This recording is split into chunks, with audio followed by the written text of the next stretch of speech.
We are gathered here because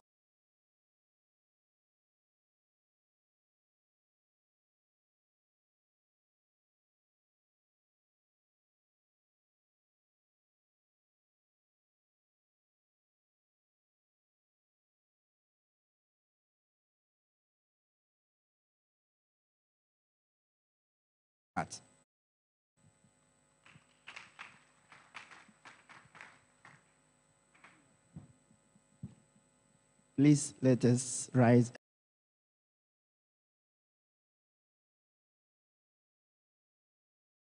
Almighty and ever-living God, we remain grateful to you for your goodness, your mercies, your faithfulness, and your love.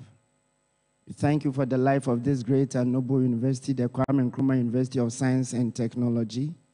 We give you all the glory and the praise for what you continue to use this university to achieve for individuals, for our nation, and the world at large. We praise you for the e-learning week, and we thank you for all that.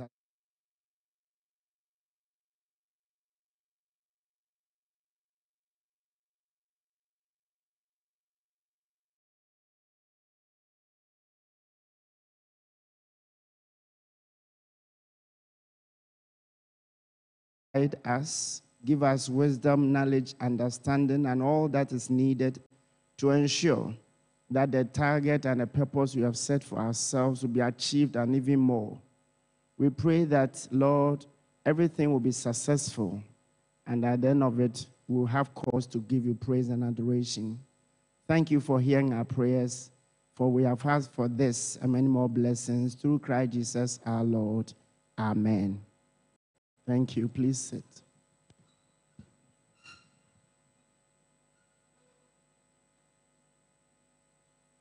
Thank you very much.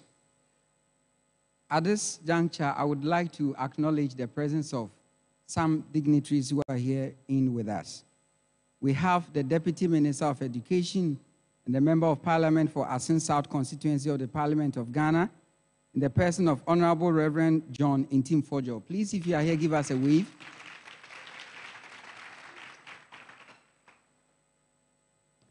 Then we have the singular honor to say that we have our astute and ever-loving Vice-Chancellor of this noble institution, Kwame Nkrumah University of Science and Technology, in the person of Professor Mrs. Rita Akosua-Dickson. A huge hand of applause. We have Professor Colin, Executive Association of Commonwealth Universities.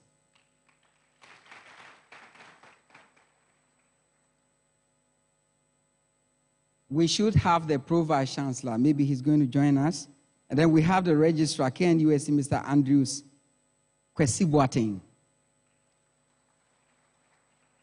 We should also have the Finance Officer, Dr. Charles Insia. And then Director, KNUST E-Learning Center, Professor Rick Apau Asante. Please give us a wave.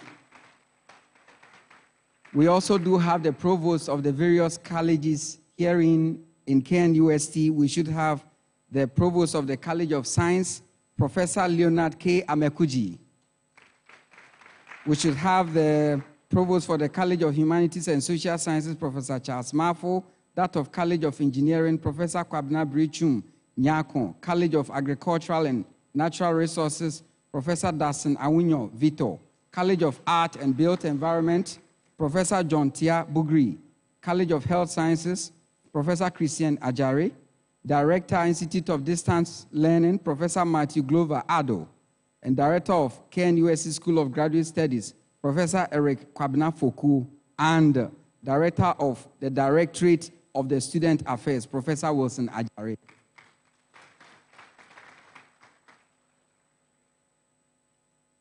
We have our hard-working planning committee, chaired by Dr. Kwadwo Boachi Bwedi. A hand of applause for them. We also do have in our midst the former Director General, National Council for Curriculum and Assessment, Ghana, in the person of Professor Edward Apia. A hand of applause. We have other officers of KNUST, we have Mr. Emmanuel N.O. Afo, Director, University Information Technology Services, Director, University Health Services, Dr. Osei Wusu Ansa, Director, Procurement Office, Mr. Duke Ajiman Fridua, Director, Works and Physical Development, Dr. Jimmy Nkrumah, Director of the Office of Grant and Research, Professor Philip Inchueji, University Librarian, Dr. Samuel Kote Nikwe, Internal Auditor, Mr. Moses Tikwe, Estate Officer, Mrs. Juliana Opoku Nyakun, Dean, Quality Assurance and Planning Office, Professor Jerry John Ponyo, Dean, International Programs Office, Professor Daniel Y. Adua. We should have our GRASAC president here give us a wave, and the SRC president as well. Other guest speakers include Group Chairman, One Connect, South Africa, Rogers Sito. Please give us a wave. Thank you for coming. Global Chief Officer, Times Higher Education, Phil Batty. Head of Policy, Ghana Tertiary Education Commission, Dr. Edmond Alangdon. Director, Research and Programs Association of African Universities, Professor Frederick Ato Ama. Founder and CEO of Mindset EdTech Innovation Center, member of the Board of Directors of the Center for Educational Technology, Israel Avi Washawski. Managing Director, Africa Environmental Sanitation Consult, Jospon Group of Companies, Dr. Abina Asumeniwa Emchi. We also have Deputy Registrar Operations, National Teaching Council, Ghana, Mr. Lawrence Sapong. Business Development Lead, Israel Trade and Economics Mission in Ghana, Francesca Ofori Ndinya. Ladies and gentlemen, I would like to acknowledge our sponsors. Now, we have One Connect, Republic Bank, Sendlos, Multineck ENT, and the SAP, ProData, Bell Aqua, Fortinet, Asib Limited, Twilom Industrial Company, and UPK. At this juncture, I don't want to waste any much time. I would call on Professor Eric Appel, Asante, Director of E-Learning, KNUST Kumasi, to give us the purpose of the conference and expected outputs.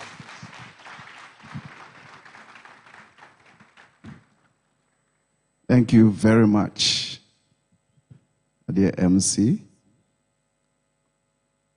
dear Vice Chancellor, Professor Rita Kusia-Dixon. Our Vice Chancellor has been known to be the E-Learning champion and E-Vice Chancellor.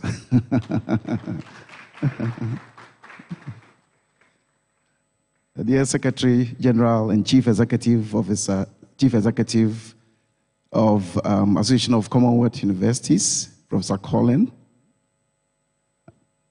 Deputy Minister of Education,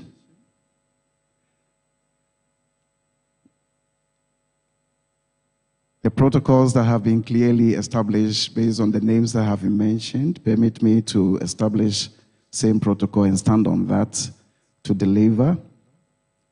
Ladies and gentlemen, a good morning to you all. We want to warmly welcome you all, both physically and here in present. We have a good number of people online at the moment who have joined in this very noble conference. We want to welcome you to the second edition of our E-Learning International Conference. It is indeed a privilege to host you once again, representing the E-Learning Center. At the core of our mission is the advancement of digital education. And this conference stands as a testimonial to our commitment to this. The second edition of the E-Learning International Conference, which last year started its maiden edition, was dubbed, last year's edition was dubbed the E-Learning Ghana Conference. Last year's edition was dubbed the E-Learning Ghana Conference.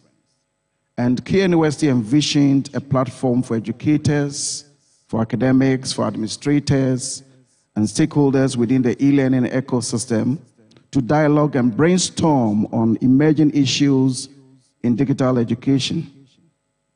For last year, the conference sought to create communities of practice among e-learning practitioners in the country. And the theme for last year was Education Without Borders, digitalizing to improve accessibility, quality, inclusivity, and sustainability. We discussed the essential sub-themes of quality, accessibility, inclusivity, and sustainability, which are foundational pillars upon which our vision of educational excellence obviously is built. We recognize that true progress in e-learning cannot be achieved in isolation. It definitely thrives on collaboration and partnership, echoing on the adage, which is very famous in Ghana, that Tikro Nkwejina, which simply means that one head does not hold counsel. Two heads are always better than one. So we think that the success of e-learning in KNUST, and by extension in the country and the continent, is deeply intertwined. With the support of collaboration of our local and international partners, we can achieve quite a lot. As such, this year, due to management's strategic direction, we have rebranded into the e-learning international conference to expand our horizons and also broaden and onboard our international stakeholders to join us in our e-learning journey under the theme Fostering Excellence in E-Learning Across Diverse Disciplines, with special consideration on progress, challenges, and prospects. We are honored, dear Vice Chancellor, to have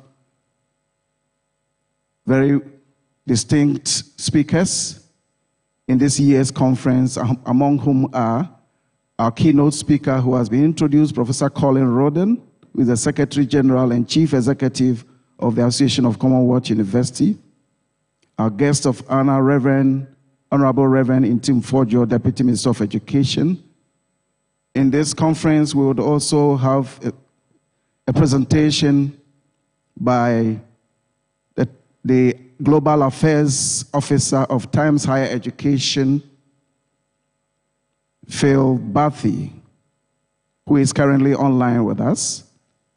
We would also have a presentation from Major General Richard Ado-Jenny, who is the Commandant of the Kofi Annan International Peacekeeping Training Center in Ghana. Dr. Aras Barats, who is a researcher and faculty member in Turkey. Avi is a founder and CEO of Mindset EdTech Innovation Center, Israel, and a member of the board of directors of the Center for Educational Technology in Israel. We would also have a very sensational presentation by Dr. Abena Esumeni, who is the Managing Director, Africa, Environmental Sanitation Consult, Jospon Group of Companies.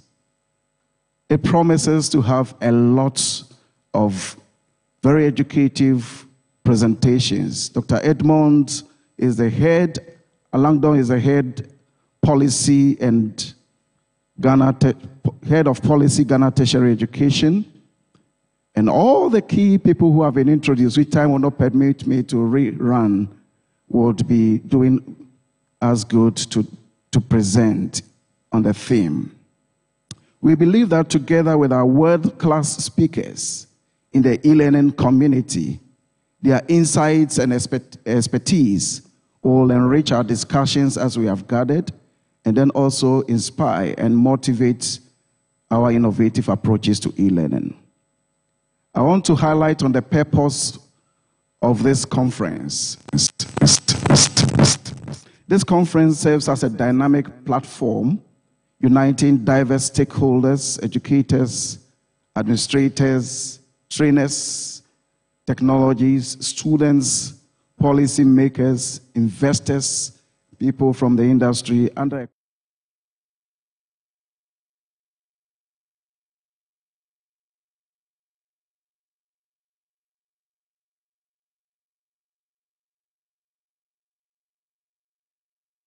e-learning ecosystem and in digital technologies.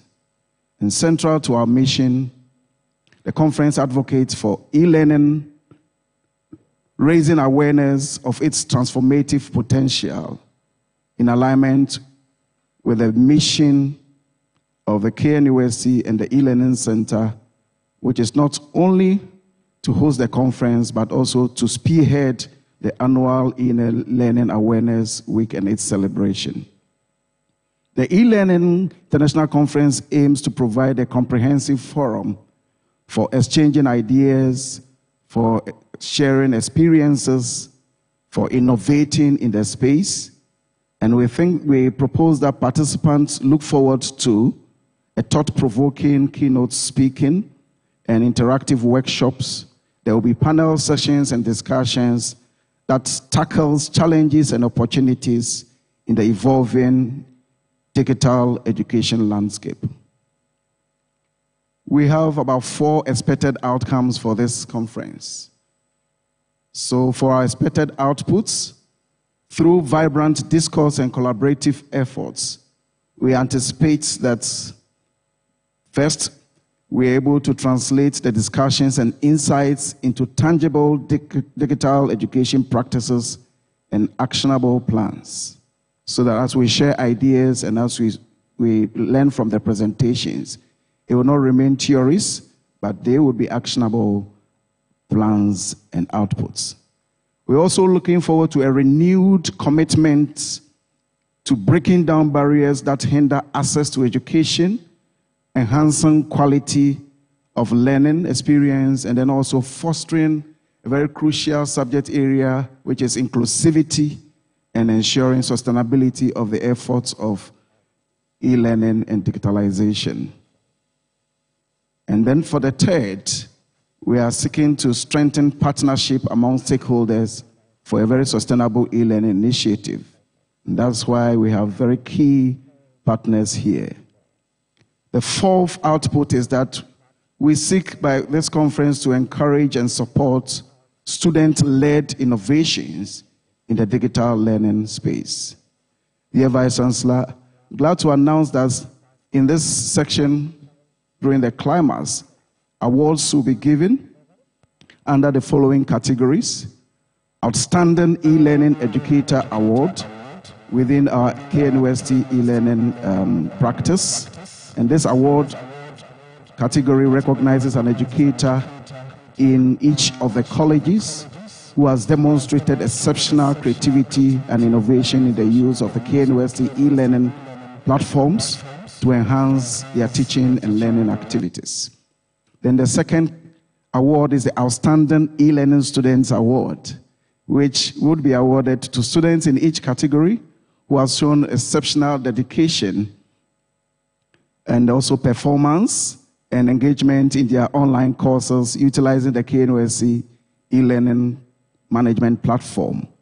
There is a third category, which is the Outstanding E-Learning Educator Award given to a retiree. So a retired professor or lecturer who is still holding on to digital technologies and who is not saying, I'm BBC. So this award will recognize a retiree educator in the university who has demonstrated exceptional creativity and innovation in the use of KNUST e-learning platform to enhance teaching and learning.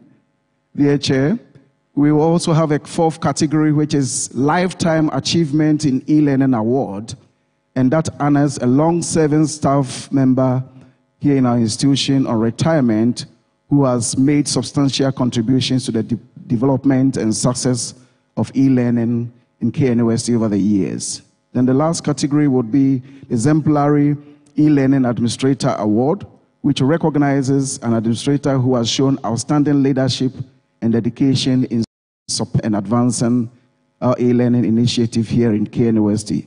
And it includes effective management of the e-learning resources and our facilities as well.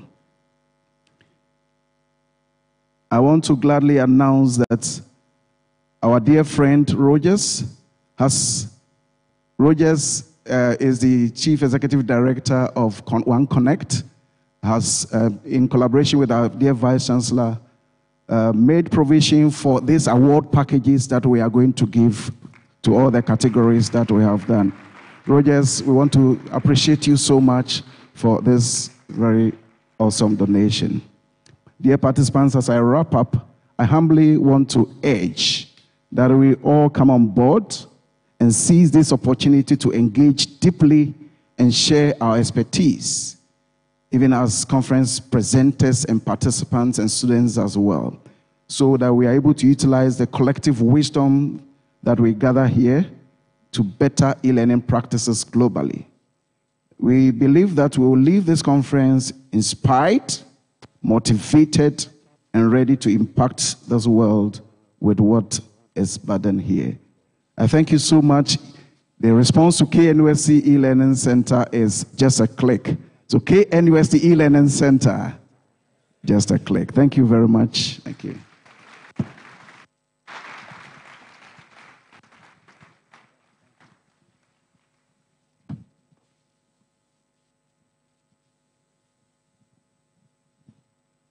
So KNUST E-Learning Center, thank you, thank you.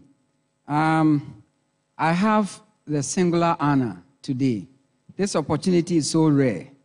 You don't easily get it. To introduce the Vice Chancellor of Kwame Nkrumah University of Science and Technology so that she can give us her address and declare the program opened. Distinguished guests, ladies and gentlemen, let me tell you, Prof.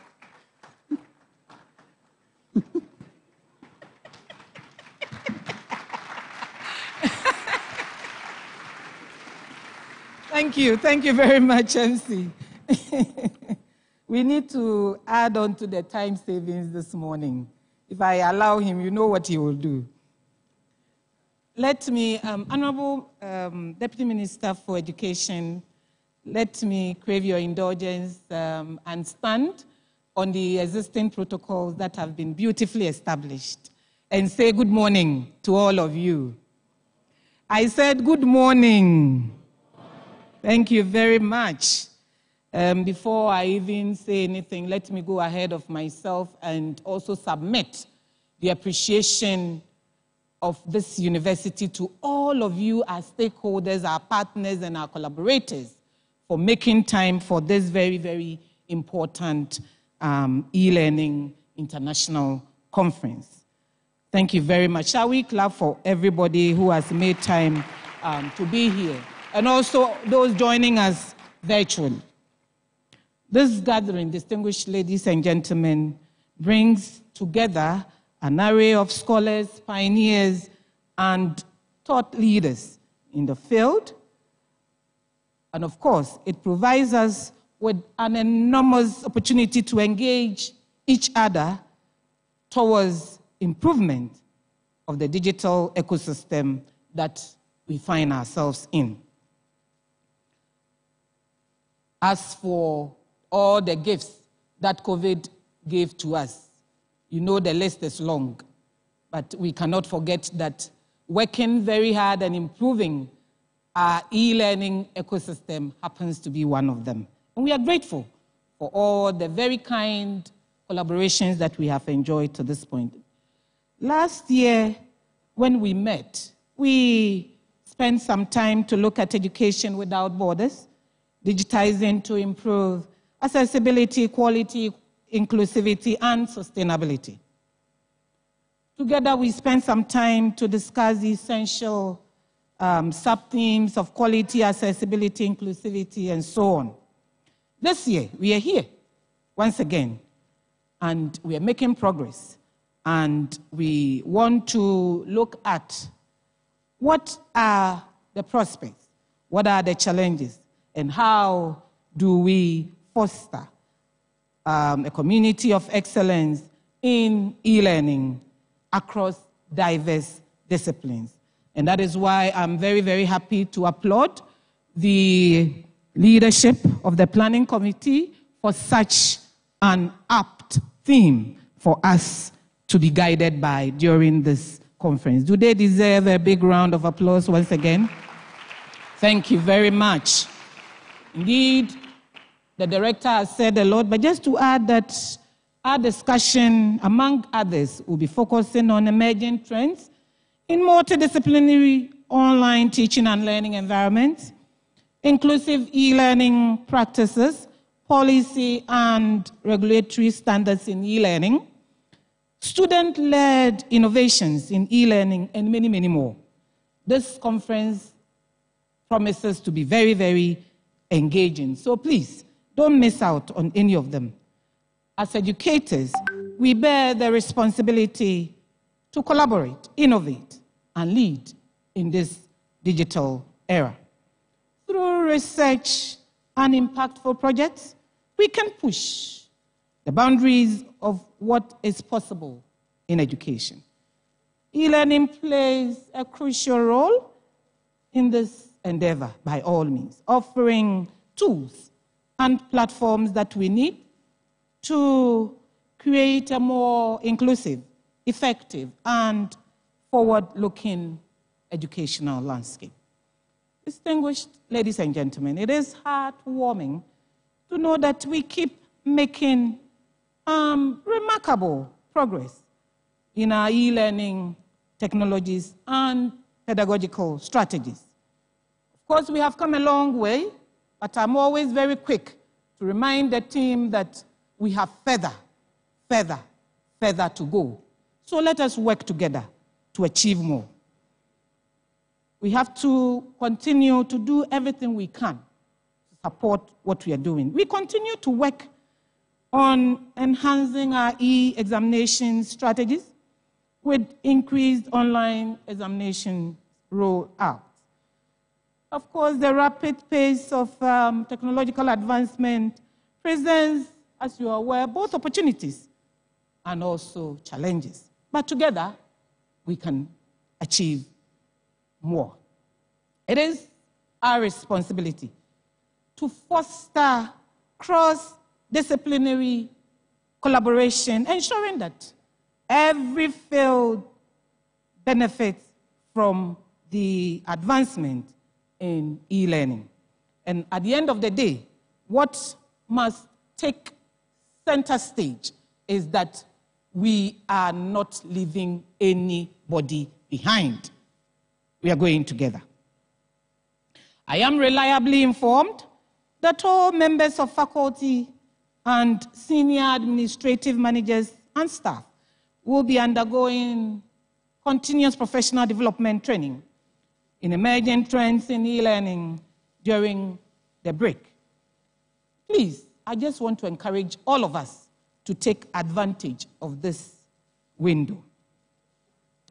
As we commence this conference, distinguished ladies and gentlemen, let us commit ourselves to this vision of excellence in e-learning. We cannot have it any other way. Let us continue to collaborate, innovate, and lead the way in redefining education for the digital age that we happen to find ourselves in. At this point, I just want to pause. Anytime that you see a program, a beautiful program like this, distinguished ladies and gentlemen, you know that some people, some group of people have had some sleepless nights. You agree with me? And at this time, I want us to recognize the planning committee that is chaired by Dr. Kwejo Boache Buedu. Please be on your feet. Where are the members of the committee? Give us a wave. Give us a wave. Thank you, thank you, thank you for this hard work. Thank you very much. KNUST continues to be very proud of you. Let me also thank all of you for your dedication and passion, which has brought us to where we are today. It is very, very heartwarming for me at this time to declare the KNUST e-learning International Conference officially opened. I thank all of you very, very much for your kind audience. Thank you.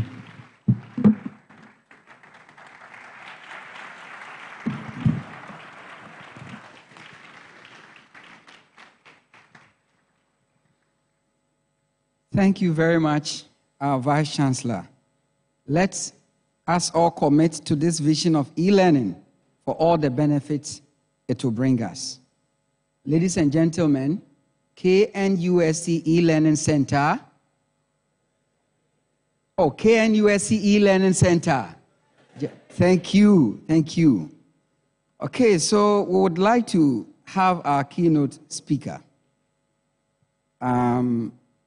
But before he comes, he's in the person of Professor Colin Riordan, who is the Secretary General and Chief Executive, Association of Commonwealth Universities, ACU. Professor Colin Riordan, CBE, is the ACU Secretary General and Chief Executive. He studied German at the University of Manchester, gaining his PhD from there in 1986. He was lecturer, then senior lecturer in German, Swansea University from 1986 to 1998, when he moved to Newcastle University to become Professor of German. He became head of the School of Modern Languages at Newcastle in 2001. After 3 years in that role, he was appointed as Faculty Dean of Postgraduate Studies, and a year later, in 2005, as Pro-Vice Chancellor and Provost of the Faculty of Humanities and Social Sciences.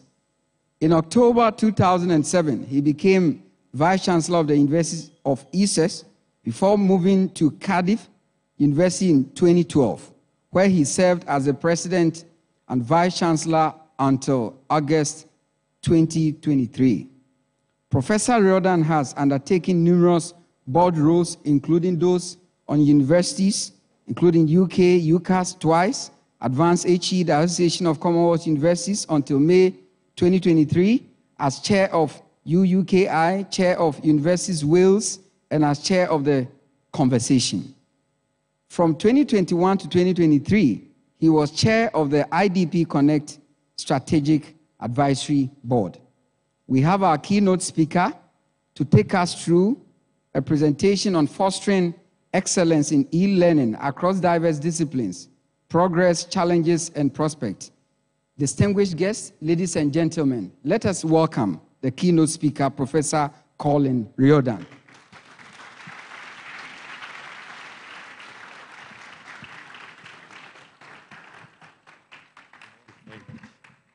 Well, thank you very much indeed, and it's a really great pleasure to be here with you today. I'm very grateful for the invitation. This is a wonderful university, Kwame Nkrumah University of Science, a University of Science and Technology, and I must say I've already been very deeply impressed by what I've seen in my day or so having a look around the facilities. Vice Chancellor, Deputy Minister, distinguished delegates and students, I'm going to begin. Oh, I just need to work out how to use this, don't I? My talk now. You'll have heard just at the start that I began my career in 1986 when there were no mobile phones, there wasn't even an internet, but we did have computers just about, and I was the first member of staff in the humanities to have a computer on my desk. That does not make me an expert, but I was an expert at that time. So this is what I'm going to be talking about today. Is it possible to have whoever's doing the technology, can I have that on the screen rather than the, oh no, I see why that's working. Okay, I've got it. No, please put that back. Please put that back, sorry. The outline is I'll talk a little bit about the ACU and what we do about digital transformation, then the opportunities and challenges of the digital revolution overall, so not just e-learning and education, but generally. I'm then going to talk about a program that we have been involved in, and this university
developments such as e-learning that we're talking about today. It's quite difficult to get this clicker to work.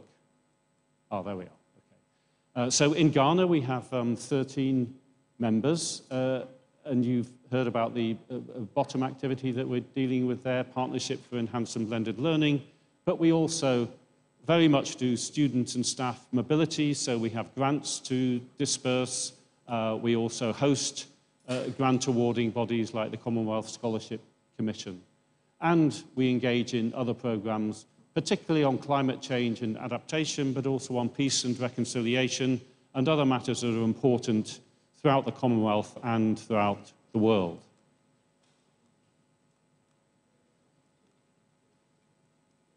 I'm just trying to change the slide again.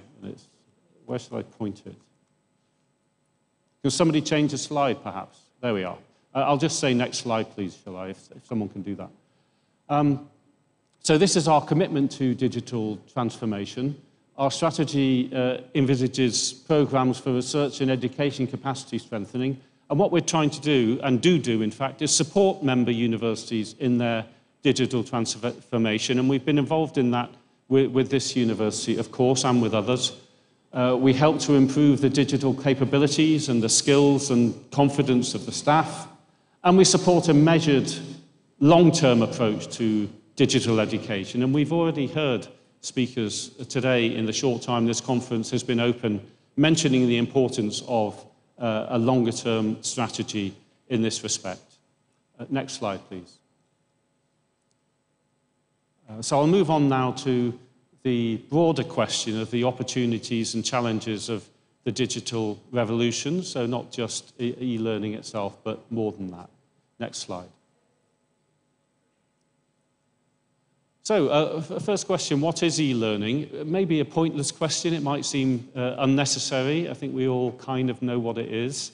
But the point I want to make is that in this day and age now, contrasting, say, with the 1980s, e-learning actually just is learning. It is one of the most important ways, almost the major way, that a lot of learning across the world actually happens.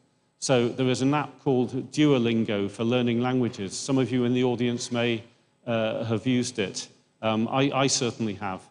That is a very, very different approach. It is a completely natural thing to do, to use an app to learn a language.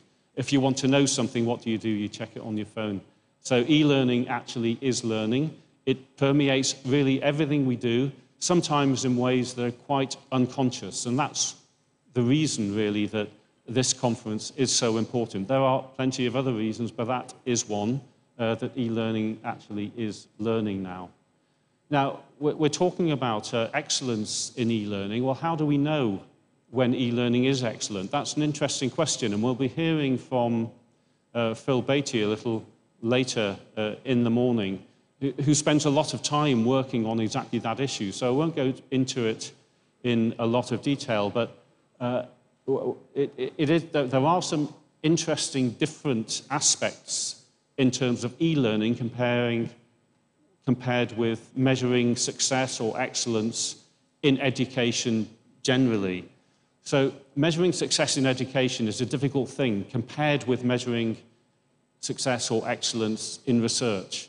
The way that research in universities works is that you publish something, and your peers will read it, they'll look at it, they'll assess it, and they'll come to a view as to the validity of it. That is in the actual nature of research. It's built in. So the way you measure excellence in research is already in the structure of the way research is done. So people compare results, they come to an agreement, they can test it against some empirical or objective evidence and work out, is that right or not? So it's there for research. For learning and education, it isn't. And that can be a difficult problem, how to therefore measure success. And you usually do it by assessing the abilities of the students. You know, you can observe classes, you can do surveys. There are many ways of doing that. What we have, though, with e-learning are you can actually look directly at the inputs. So What are the students actually doing when they're learning? How many items are they accessing? How are they doing from day to day as they work through the materials? And similarly for the teachers as well.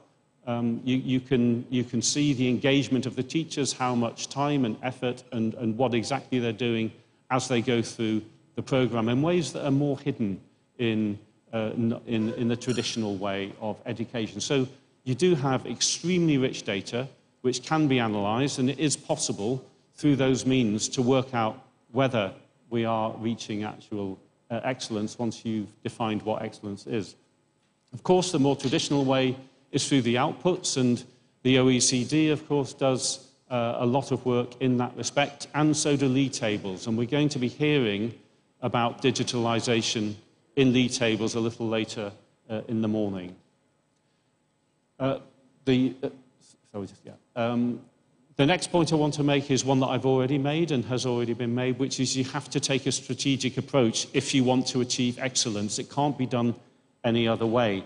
And that means actually partnerships, it means collaboration, it means people working together, as well as taking a long-term overall view.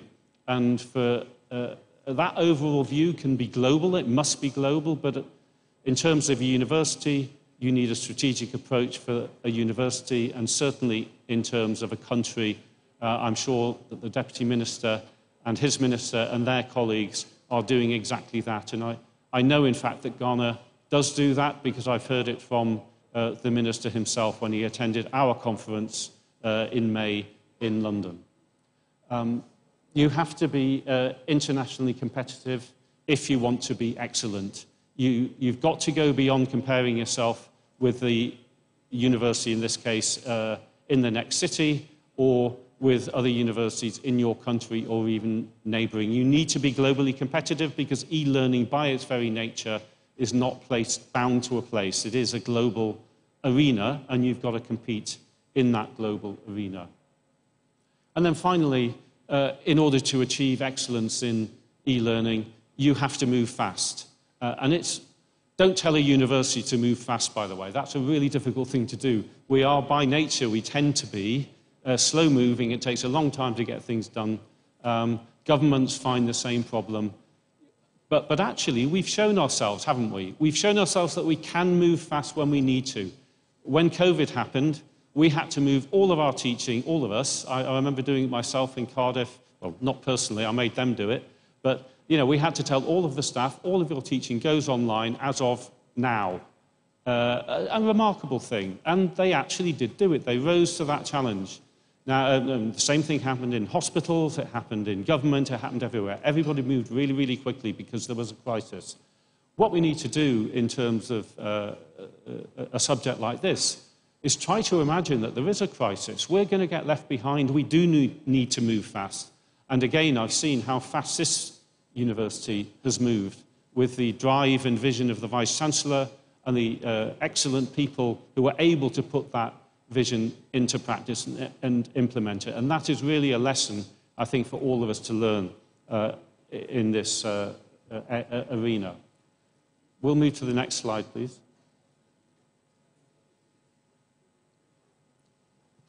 So, change agents. What's brought about the change? We have moved, as I've said, from the days when there was not even an internet, let alone e-learning, to where we are now. Well, I've already talked about COVID. I won't speak about that again.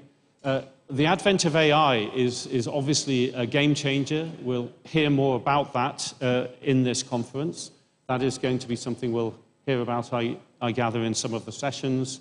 That has moved things on enormously, and it's another area where we're almost in a form of emergency, I would say, as far as AI is concerned, because it is changing things so much. So that is moving things very quickly as well. Constrained public finances, and again, anybody in government in the audience and any vice-chancellors or senior staff in the audience will understand this as well. Constrained public finances are a really important area that is driving change. So when governments don't have the money universities don't have the money to teach in traditional ways. We have to use technology. We have to use new methods to be able to take things forward, because it does allow greater efficiency. It does allow greater effectiveness. And I'll talk a little bit more about that further along. We do need to adapt very rapidly to the digital revolution, because it's not just taking place in education. It's taking place in all walks of life. And so we need to move fast to be able to adapt to that. Students who are coming into universities now are used to working in a digital world. And if we don't adapt to that in the way that we do our teaching, and for that matter, our research and our outreach and other things, then again, we are left behind. And the international competition is enormous. Obviously, there are universities out there with huge resources, with a lot of experience, and this is a kind of level playing field because it is global, because e-learning is a global thing which goes through the internet. It is one of those things where you are competing with everybody in the world and not just locally. So we'll move to the next slide, please. What are the opportunities there, then, in this position that we find ourselves? Well, we can certainly improve efficiencies and capacity, and that's just what has been happening here through blended learning, and I'll talk about the program for blended learning that I mentioned earlier on later. It certainly allows you to deliver programs with more efficiency, and also it allows more inclusivity, as we heard from Professor Asante just a moment ago. Inclusivity is incredibly important, not just because for moral reasons, but also because it releases the talent that is out there. You know, there's 30-odd million people in Ghana. There's enormous talent there, and it's going to be essential to make sure that the talent is used to the best of our ability. It does allow you to share resources much more easily. I was a Vice-Chancellor in Wales, which is a small country of 3 million people.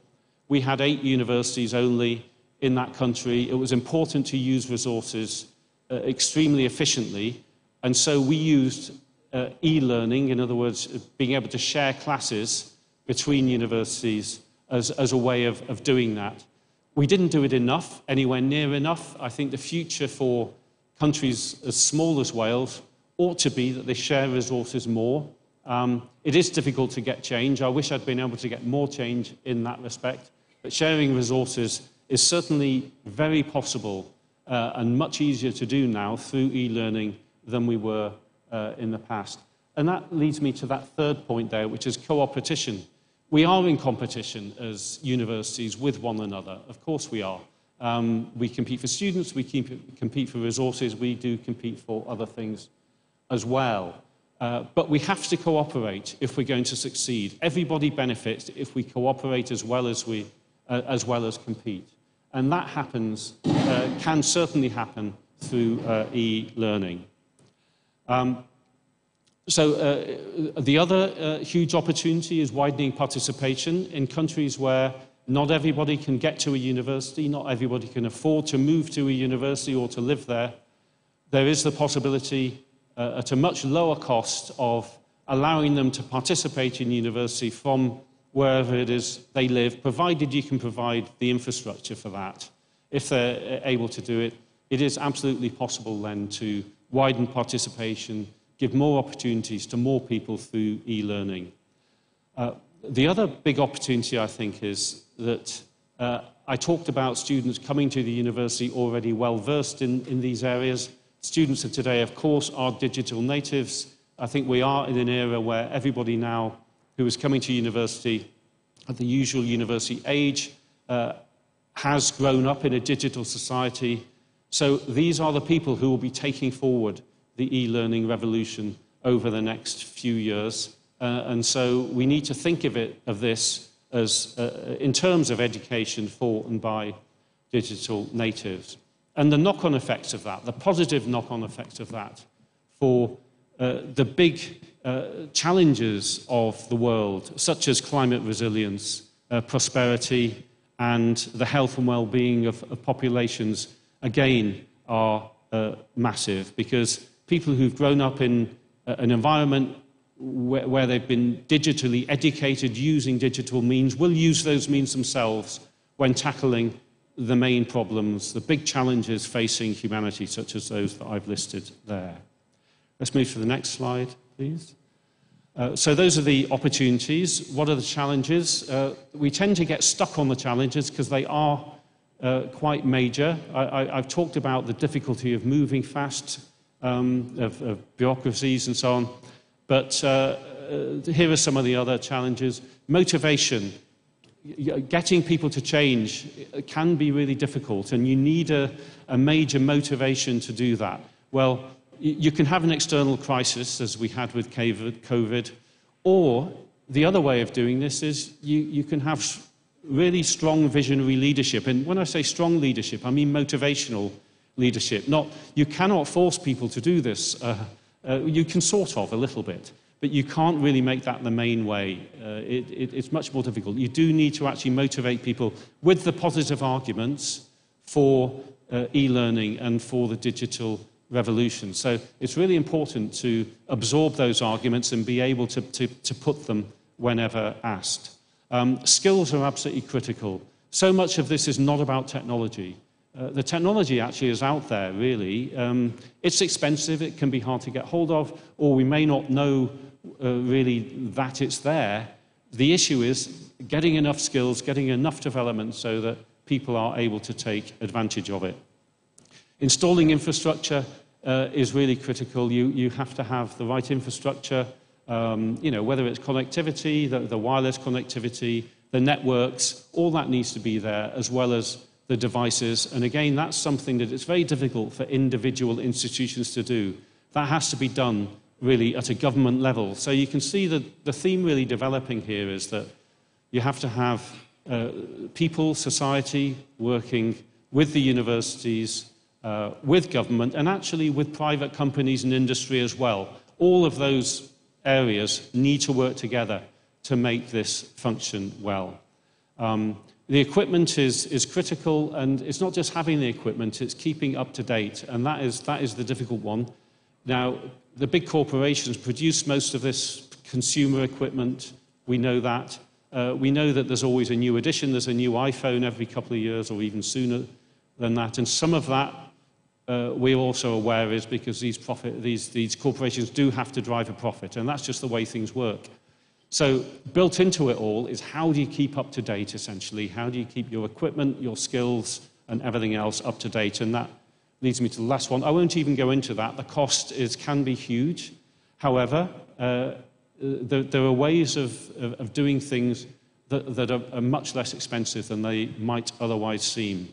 And I feel that certainly in my university, now that I'm no longer there, I can probably say we tended to over-engineer things. We'd always want to spec things to the highest possible level, and there was a good reason for that, but it slowed things down because it was just too expensive. And what I find very impressive in a country like this, or for that matter, other countries like India, is how people seem to be able to do things on much less money, but achieving the same level of quality and outcome. So it shows that that is possible, and I think that's something that ought to be highlighted more.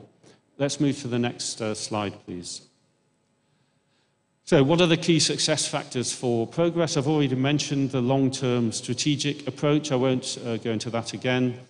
Digital design from the ground up is really important. Trying to adapt something you're already doing and making it digital is always more difficult than effectively zero-base budgeting. Start from the beginning, design it as digital, and then take it from there. So if I was teaching still, I would scrap my program, my course, and redesign it from the start as a digital course. It's much more difficult to sit and watch a 1-hour lecture just on screen and keep your concentration. What I would do is break that down into smaller elements and bring in other material. So I would just do it completely differently. So digital design from the ground up, I think, is a key success factor. Thinking behaviors as well as tech is really key. You have to get people to change their behavior. I have talked about that. It's part of the change management, but don't make it all about the tech, I think, is the point there. Foster skills, because everybody has to upskill, and I know again that's happened in this university, upskilling academics and teachers who haven't had that opportunity before. And really the efficient way of doing that is to train trainers, and for trainers to train more trainers, so you have a cascade method, and that was a method that's been used in the program that I'll talk about in a moment. Being open to international collaboration is absolutely key, because that is the way that you make the most progress, and I've been into that, I think. So those are strategic success factors for progress. Next slide, please.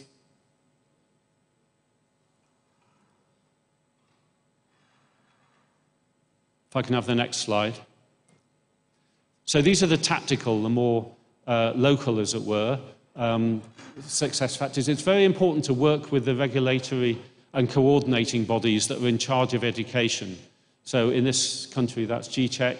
It is really important to make sure that you get official acceptance of what you're doing, because if you introduce new ways of doing things and they're not seen as acceptable by the authorities, then you're not going to make progress.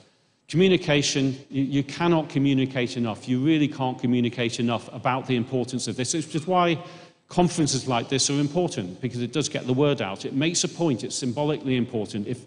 It's important in itself, but it's symbolically important to be holding conferences like this. It tells people this is a high value, a high priority endeavor. Working in partnership is absolutely key. I've talked about that a little bit already. I won't belabor the point. It's important to make sure that all partners get equitable support. So if you are bringing people in that you need to work with you, you need to make sure that resources are distributed fairly, because otherwise things don't work. Another point is, and part of this is providing e-learning for all disciplines. The demands of e-learning in history are very different from those in medicine or engineering or economics. These are going to be different approaches required. You cannot just say e-learning is e-learning. It depends on the discipline. And you'll need different technology, different approaches, and different skills in many cases. And a final point, which is really easy to overlook. It works much better if you involve students in the design of what you're doing. In terms of the acceptance, and they know things that people like us, as it were, me, don't. They know a lot of things that I don't, and they know a lot of things that educators don't, because they are the digital natives. They're the ones using this in their daily lives. So please, that's an important point. Let's move on to the next slide, please. Thank you.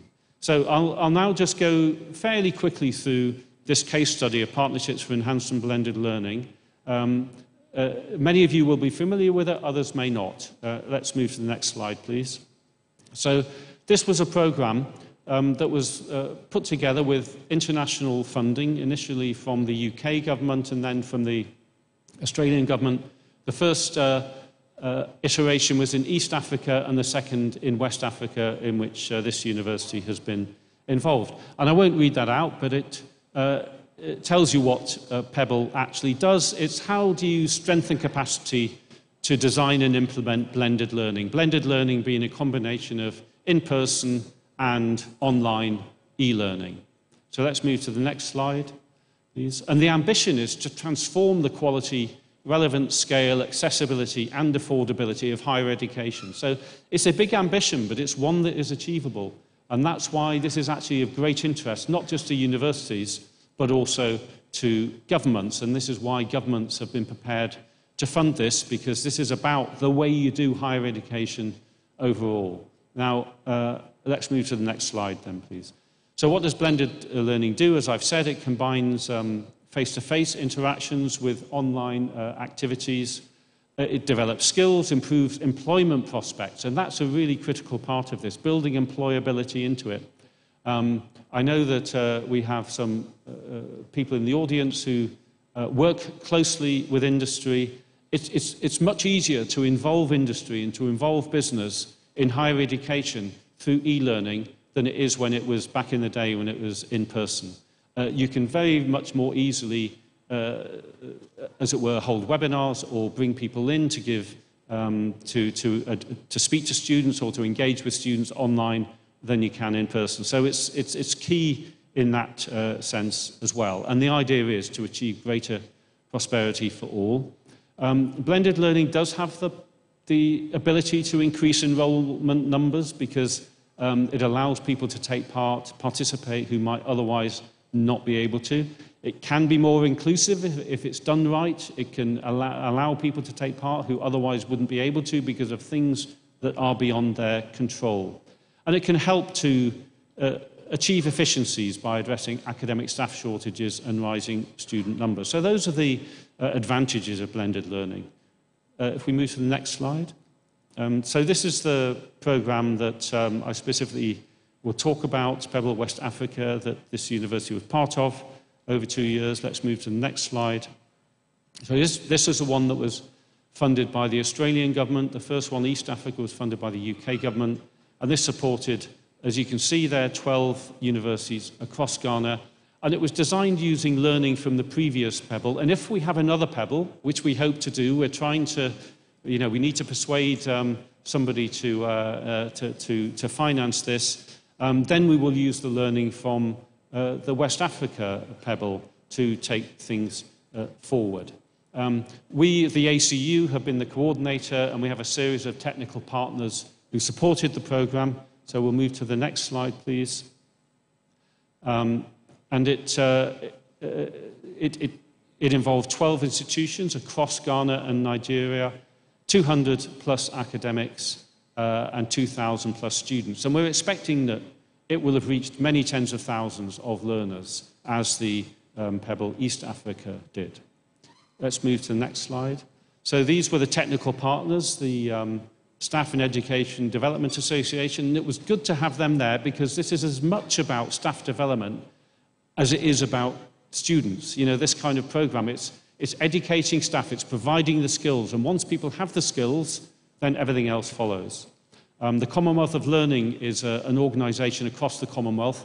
It's kind of like an open university approach, but it's not a university itself. It helps universities across the Commonwealth with online learning. So they were a key partner, as was the Nigerian Open University, University of New South Wales in Australia, who trained on the LMS platform, and, of course, the Ghana Tertiary Education Commission, that led on the development of the guidelines for policy, which are really critical for all of this. So this is one of the items that we learned from this, that you must have the regulatory body involved.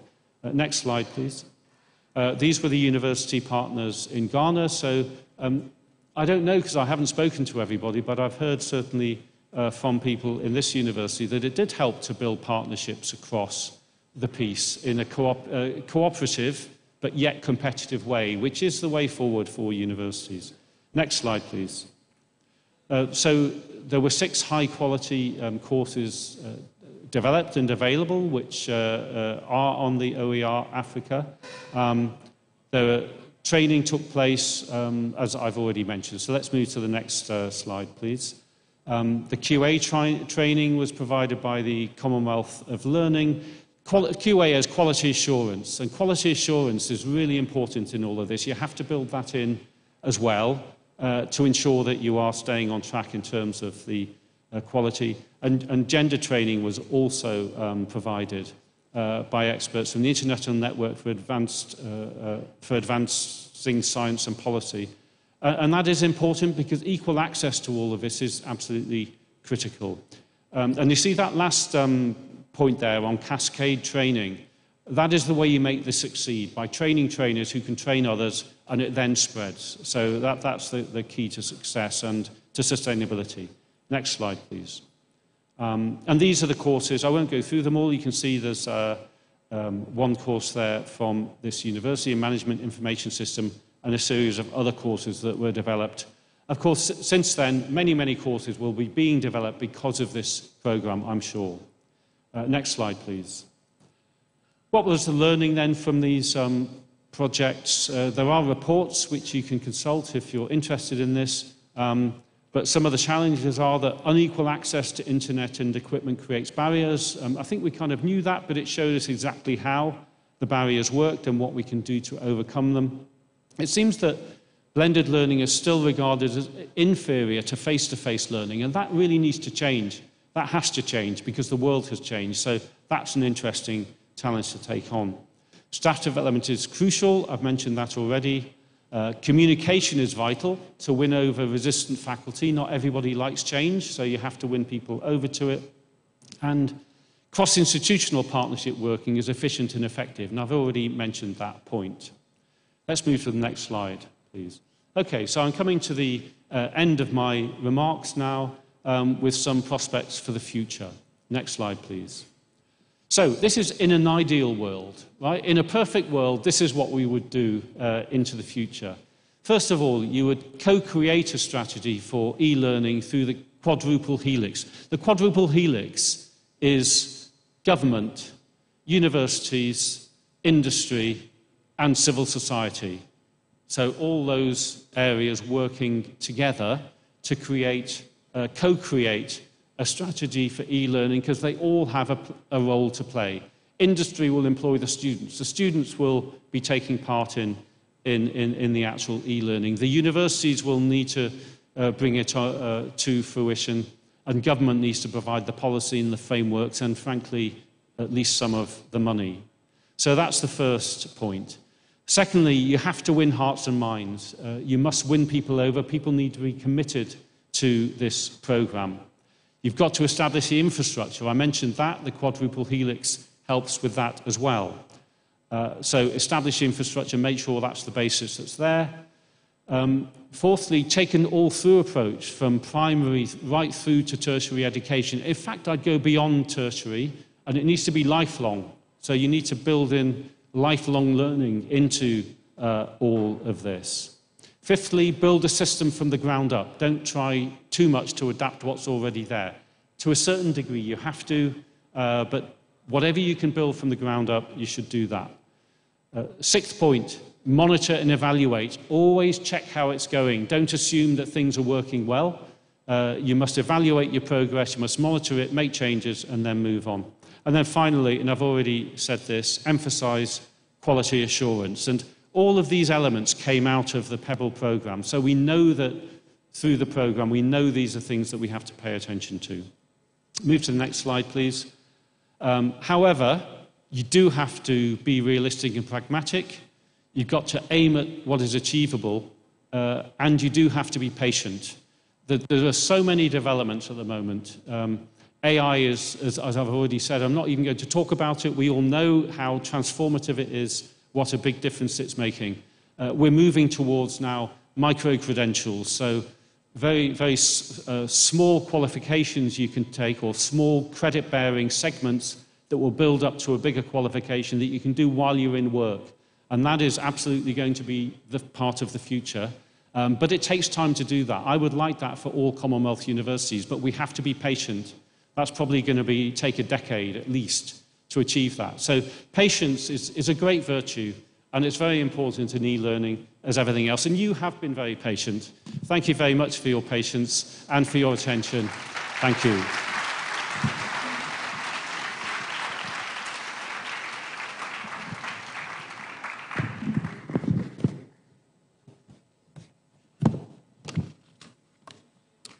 Ladies and gentlemen, we can do better.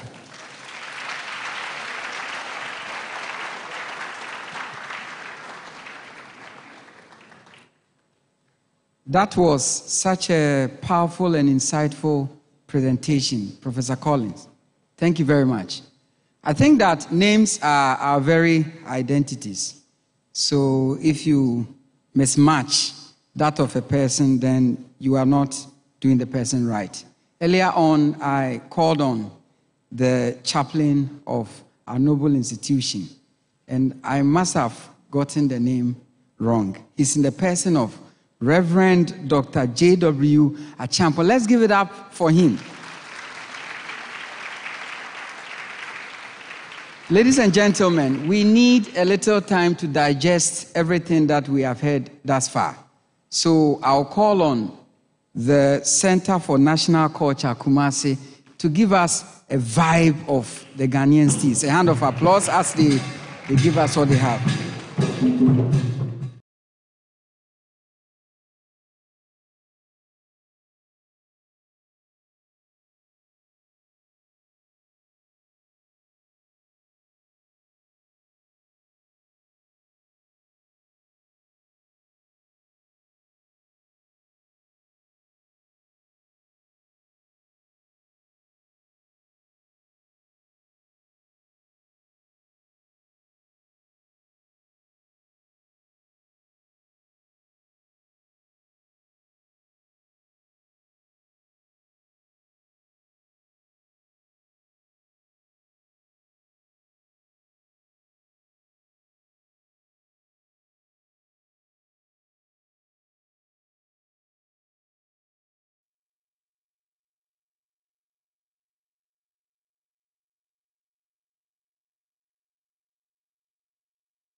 Thank you.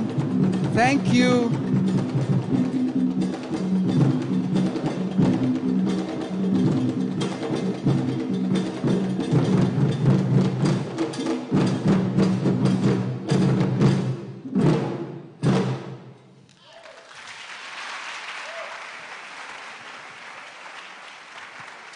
Thank you very much. What a performance. You can only get this when you come to Ghana. So come to Ghana often, our invited guest. Thank you, thank you. So I would like to acknowledge the presence of the head of Human Resources, SENDLOS, Center for National Distance Learning and Open Schooling, in the person of Madame Najer Safi. Please, if you are here, give us a wave. Thank you. Thank you. Ladies and gentlemen, distinguished guests, would like to take a presentation on technology integration in education, exploring the seamless integration of digital tools and technologies across diverse academic disciplines. To do that, I have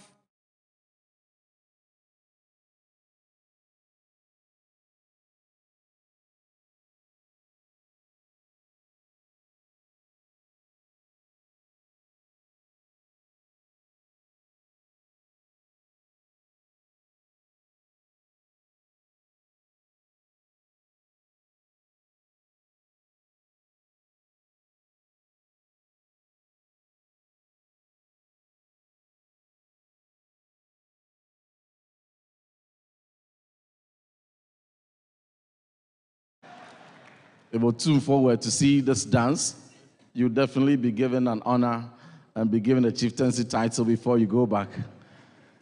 So that was really awesome. The Vice Chancellor of the greatest university in Africa, KNUST, my dear sister and friend, Professor Mrs. Rita Akosua-Dickson, the Chief Executive and Secretary General of Association of Commonwealth Universities, Professor Nana Colin Riordan, the Director for E-Learning Center, KNUST, Professor Eric Apewa-Sante, the immediate past Director General of NACA, Professor Edward Appiah, Dr. Sam is here, Dr. Sam Ewuku, Dr.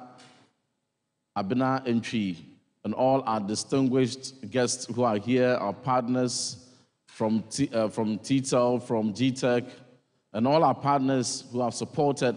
The Deputy Registrar of National Teaching Council is also here, Mr. Lawrence Sapon, and our students, members of faculty, and strong partners who have promoted e-learning at this university and across the country. It gives me a great honor and excitement to be here, and I bring you the warm compliment of Dr. Alsedu Chum, the Minister for Education.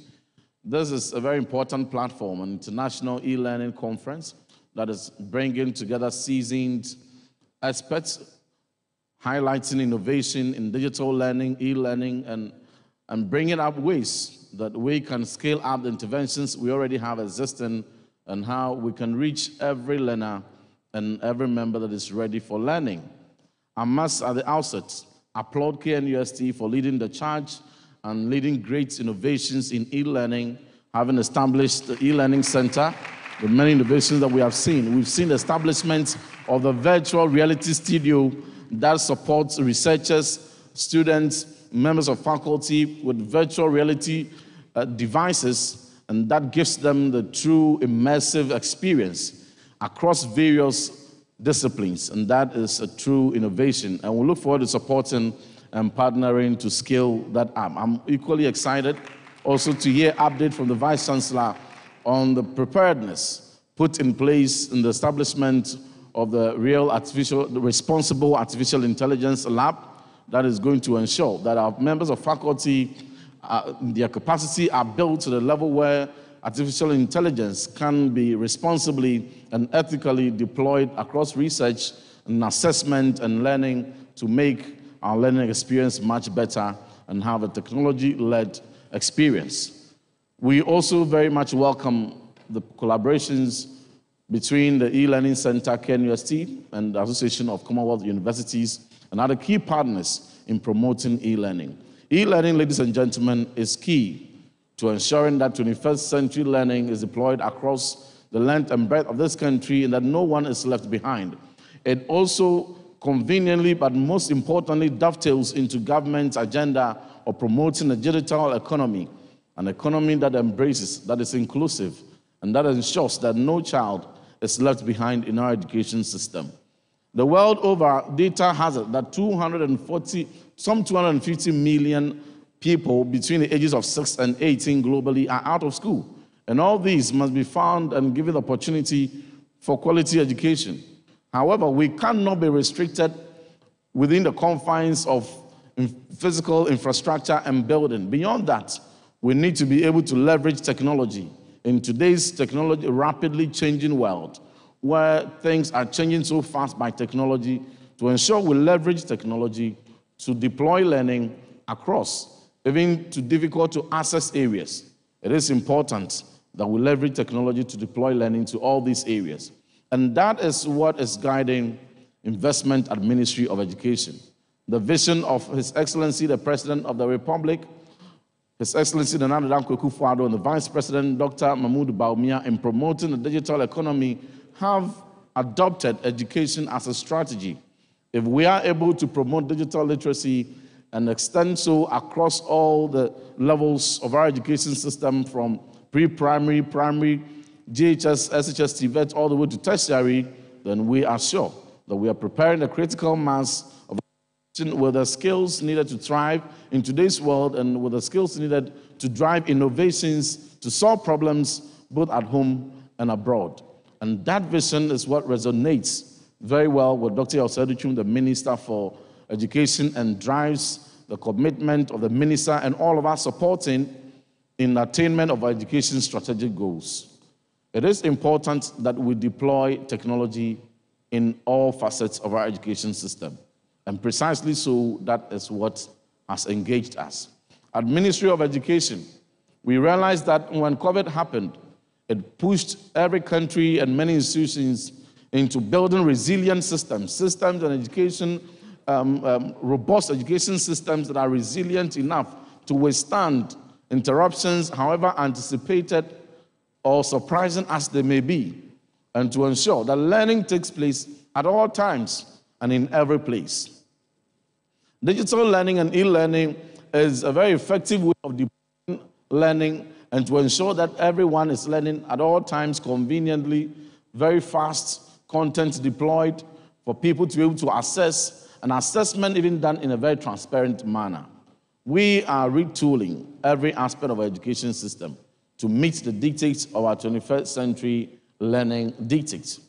African Union has declared 2024 as the year of education and further urged member countries to educate the African child the 21st century way. We in Ghana, long before that declaration, had taken the lead in ensuring that in all our schools, we establish that tenet. But in tackling this calls for strategic approach. And that strategic approach that Ghana has adopted focuses on the 3 C's: capacity, connectivity, and content. And so on many interventions have been deployed around these 3 C's in connectivity, capacity, and content. In capacity, we've ensured that digital literacy does not just become a course that must be taught, but a competence that must be exhibited. So with the support of TETL and other partners, particularly National Teaching Council and GTEC, we have reformed curriculum for colleges of education and education that are universities that are offering education programs to build the competencies of digital learning in our teachers at the pre-service side. When they pass out, there is still training. With the support of the World Bank, National Teaching Council has deployed online training and training in digital literacy to thousands of our teachers to build their capacity. And having done so, in terms of connectivity, we have been able to extend connectivity to all the SHS institutions we have in this country, and at least most of those institutions, most of them are working. And most of these connectivities are supporting research and supporting digital learning. In collaboration with the Ministry of Communication, we are bridging the digital divide, extending connectivity to hard-to-reach areas, difficult-to-access areas, underserved areas in many parts of this country. Yes, there's still much more to be done, but a lot has been done, and we're continuing to leverage on this partnership to extend connectivity to every part of this country, to ensure that every child, wherever they find themselves, will be able to access quality online content. Now, having done so, you cannot have connectivity without tying it into equipment and tying it into devices. And that is where government, starting from teachers, introduced one teacher, one laptop policy that ensure that the teachers themselves who are going to be deploying this digital learning and resources must have the tools to be able to do so. So that was distributed for over 280,000 teachers. They have received their laptops. Further to that, the President of the Republic launched the Ghana Smart School Project. And within the Ghana Smart School Project, we are seeing the deployment of one student, one tablet. We are targeting 1.3 million high school students, TVET students, each to have a tablet. Tablets that will be able to access digital content.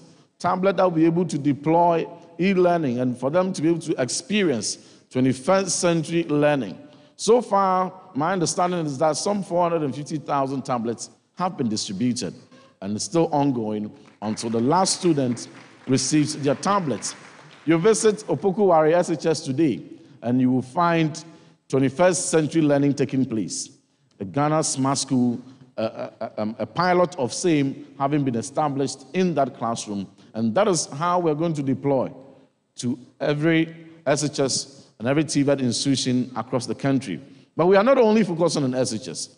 Right from pre-primary, yes, we've been able to attain a pre-primary enrollment gross of 100%. Many more young people at the right age are attaining pre-primary education, but we want them even at the formative years to have a digital experience. So you would realize that the new kindergartens that we are commissioning today are smart classrooms, state-of-the-art, public schools. You find one of those pictures depicting our smart KG classrooms.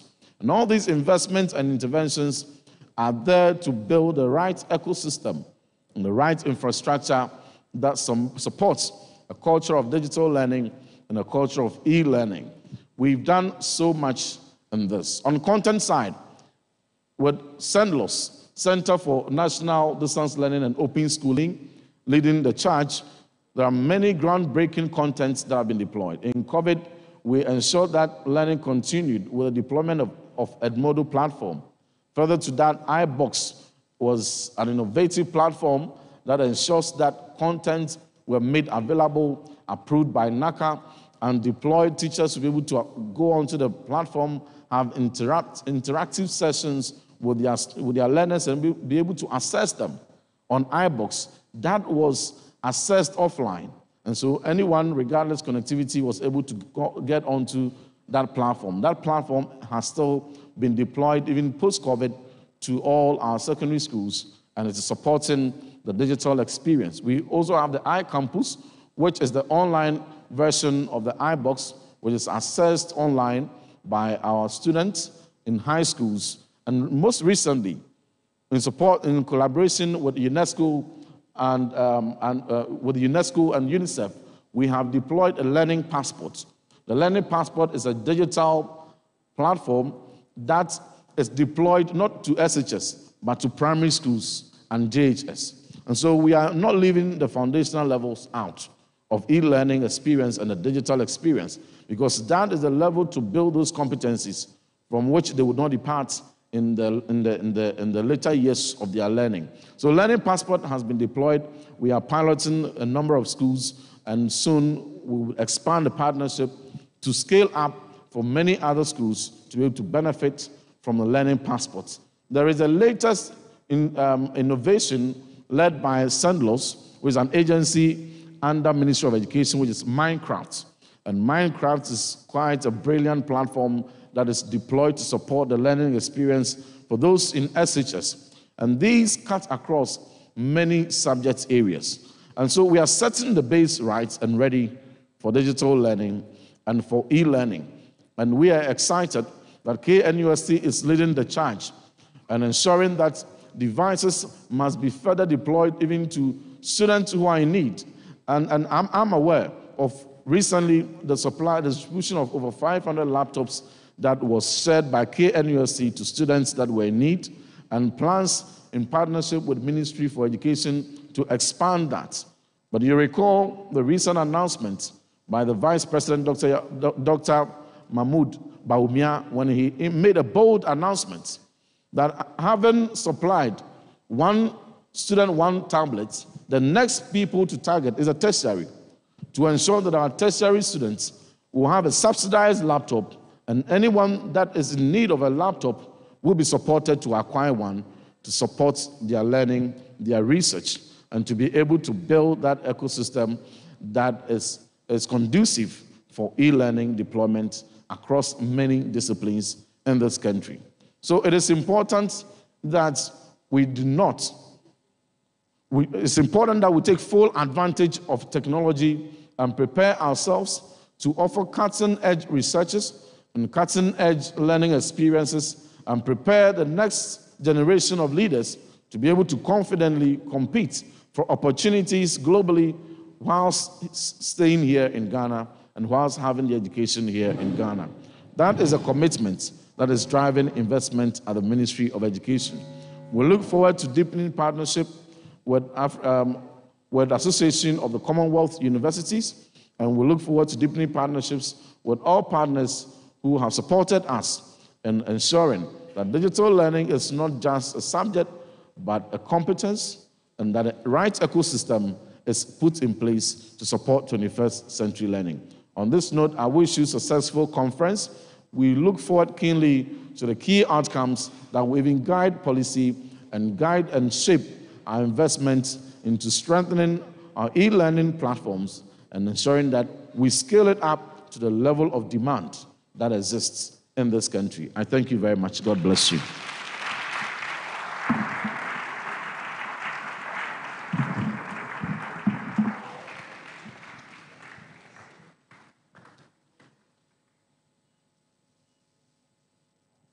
Yeah, I think we can do better.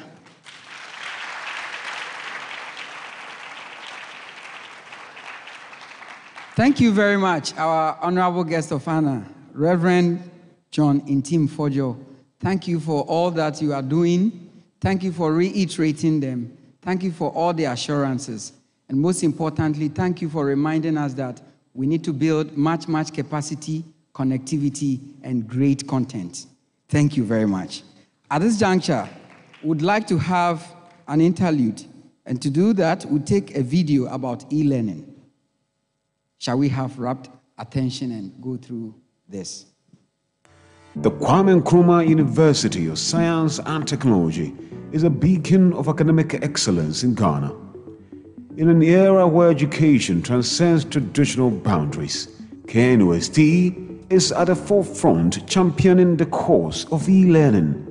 This is the story of how we have embraced technology to foster excellence in education across diverse disciplines.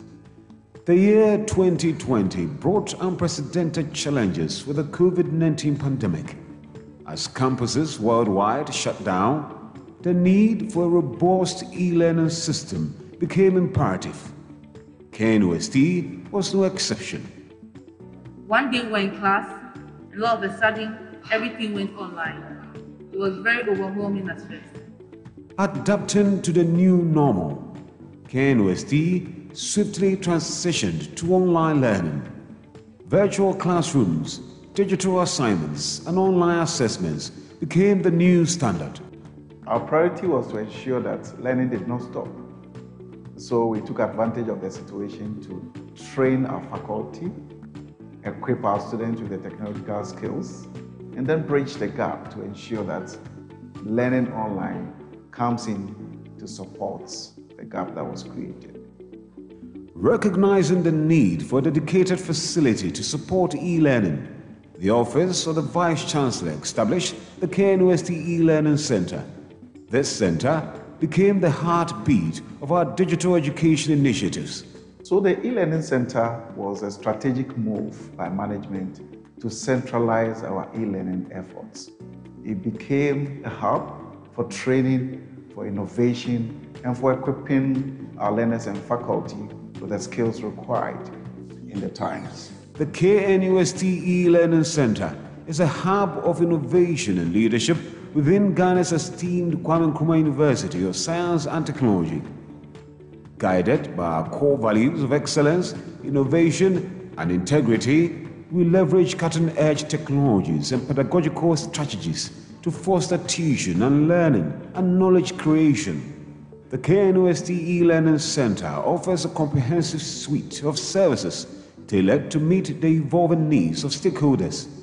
These include online teaching and learning, video conferencing, proctor services, webinar series, and podcast.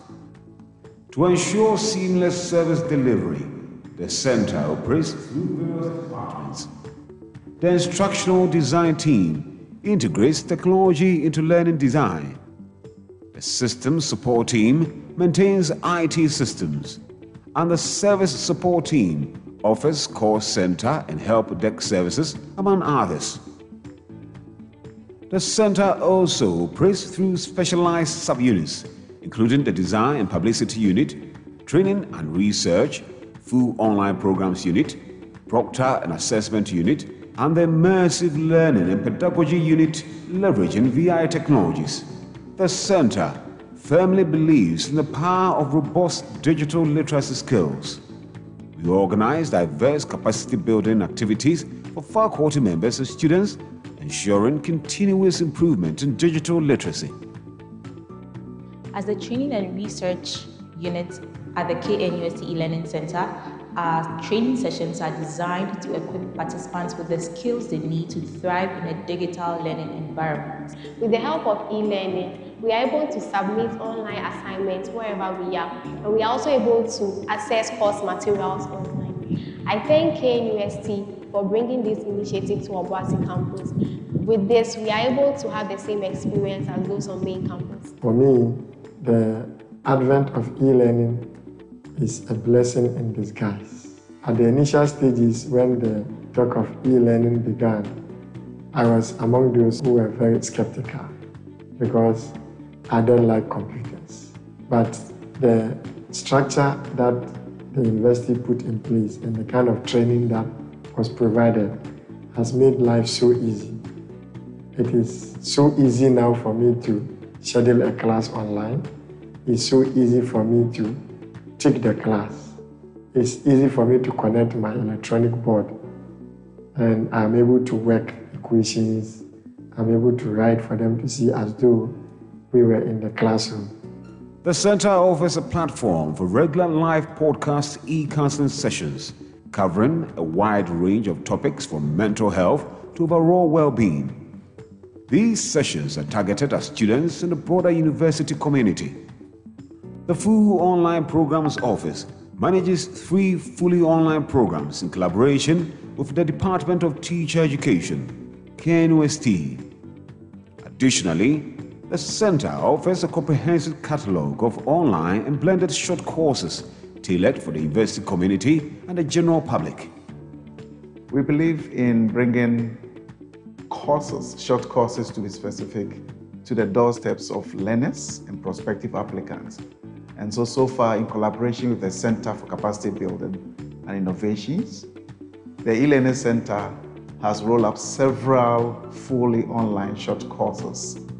Some serving the health community, such as the responsible pet ownership, the occupational health and safety, some in the areas of language, like English language proficiency certificate short course, even some in sign language and Chinese as well. We have also rolled up short courses in monitoring and evaluation, public relations, and so many others are still in the pipeline, serving the wider community. We invite you all to take advantage of the short certificate courses and obtain the KNUST brand. Since 2022, the KNUST e-Learning Center has celebrated e-learning awareness week annually, promoting e-learning within the university community. The center also organizes the e-learning international conference, a premier event in digital education, showcasing KNUST's dedication to shaping the future of digital education.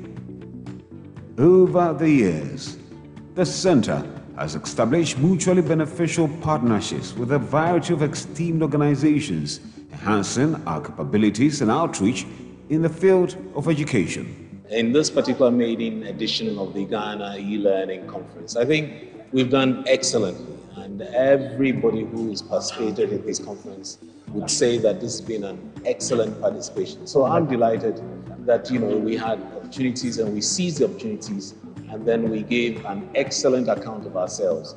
The center is involved in several impact projects, such as the MasterCard e-learning initiative, the Partnership for Enhanced and Blended Learning, PEBL, and the e-learning Happy Training Program. These initiatives aim to enhance the delivery of high-quality, inclusive online instruction and support students' virtual learning experiences. The center features a variety of specialized spaces to enhance e-learning and support educational initiatives. These include instructional design centers, computer labs, photo studios, podcast studios, VR studios, and recording studios, among others. Love this smile to innovative learning, and that is what, as a university, and for that matter, the leading science and technology university in this country, we will keep smiling and pushing the frontiers and ensuring that we are never left behind. Rather, we will always be the pace setters. Thank you. Thank you. The journey of e-learning at the KNUST is a testament to our commitment to excellence. Through innovation, resilience, and collaboration, we have transformed challenges into opportunities.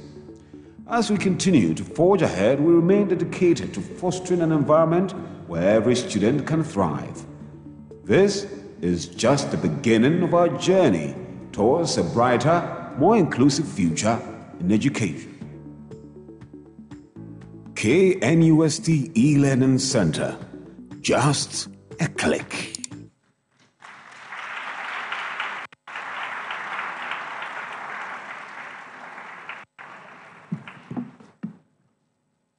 Thank you very much. Thank you. Thank you so much. I tell you, KNUST is the place to be. And you can see that already a lot is going on. We'll keep being the best science and technology university in the country and beyond. A hand of applause to KNUST. Because of what our dear, lovely Vice Chancellor said in concluding, I would like to borrow in the words of a hymnist, William George Tarrant. And he says, "Now praise we great and famous men. Praise we the wise and brave and strong. Praise we the great of heart and mind. Praise we the peaceful men of skill. Praise we the glorious names we know. And so we praise great and famous men and women." So right from our Chancellor to our VC to University Management to all hard-working lecturers, including myself, and our dear students, a hand of applause to us.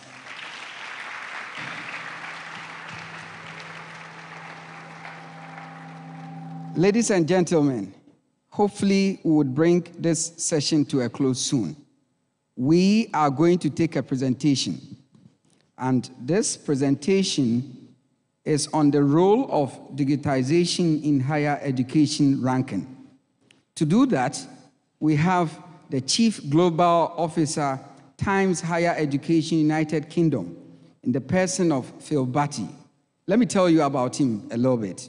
Phil Batty leads on government partnership and global affairs at Times Higher Education, the data, insight, and event partner to universities and government worldwide, and winner of the King's Award for Enterprise 2024 in the International Trade category. With over 25 years in the sector, Phil developed the Times Higher Education, THE, World University Rankings and its derivative analysis, as ranking editor for over a decade between 2008 and 2019. He created the World Academic Summit and oversaw its expansion into the world's preeminent series of university leadership and policy events. And he led the team that developed and launched the Global Sustainable Development Congress and the sector-leading Digital Universities International Event Series. Phil also oversees the world's largest gathering of education ministers, the Education World Forum, as the unique annual event was acquired by Times Higher Education in May 2024.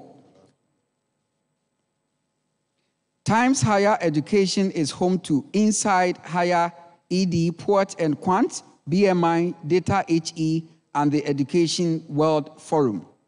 Ladies and gentlemen, would like to have Phil give us his presentation. Afterwards, we'll take a few questions, so please let's pay attention. Thank you. All right, thank you. So Phil, just before you come in, we would want to take a group photograph still with Phil in the photograph. We are trying to do some magic to get Phil, who is online, in the photograph before some of our dignitaries step out. So Phil, be online, please. Shall we have our dignitaries here? Try and capture Phil in the photograph, digitalization.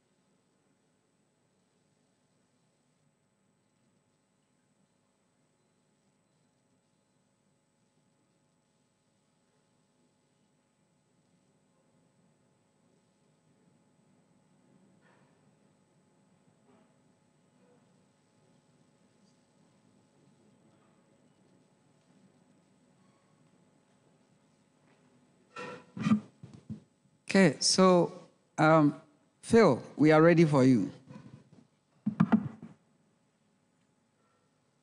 I hope you can all hear me, and I'm very sorry I can't make it in person. My schedule was a little tight, but this is an e-learning conference, so of course a remote presentation should be entirely acceptable. I'll share my screen in a moment, but I just wanted to congratulate KNUST for its outstanding contribution to e-learning and digital education, which was acknowledged, of course, by its world #1 position in our impact rankings for its contributions to SDG 4, which of course is quality education. That's about how universities contribute to the broad quality education. So a huge congratulations to me for that global leadership on such an important topic. I'm going to share my screen. I hope you'll be able to see my slide there. I'll also put a stop on trying to make sure I keep the time. But I just wanted to talk very specifically about a very new initiative in university rankings and the digitization rankings. But first of all, Times Higher Education is has very much an analog origin. We were founded in 1971 as a print newspaper and a supplement to the Times of London. But we have evolved ourselves over 6 decades as being trusted in global higher education to become a digital first platform, a much more attractive looking magazine, but also a platform with data analytics, for news and content, for sharing resources, and many more things. But we see the digital platform as the core of what we are. We have 66 million individual people from the world of higher education coming to our website each year. That's across highereducation.com and our sister website, insidehighered.com, which is a US-based platform. So it's a great opportunity to talk to you about how the field of university rankings are evolving. You may well know our World University rankings. They are 20 years old. They kind of seem the gold standard for world-class research universities. But we're very, very keen to stress that there is no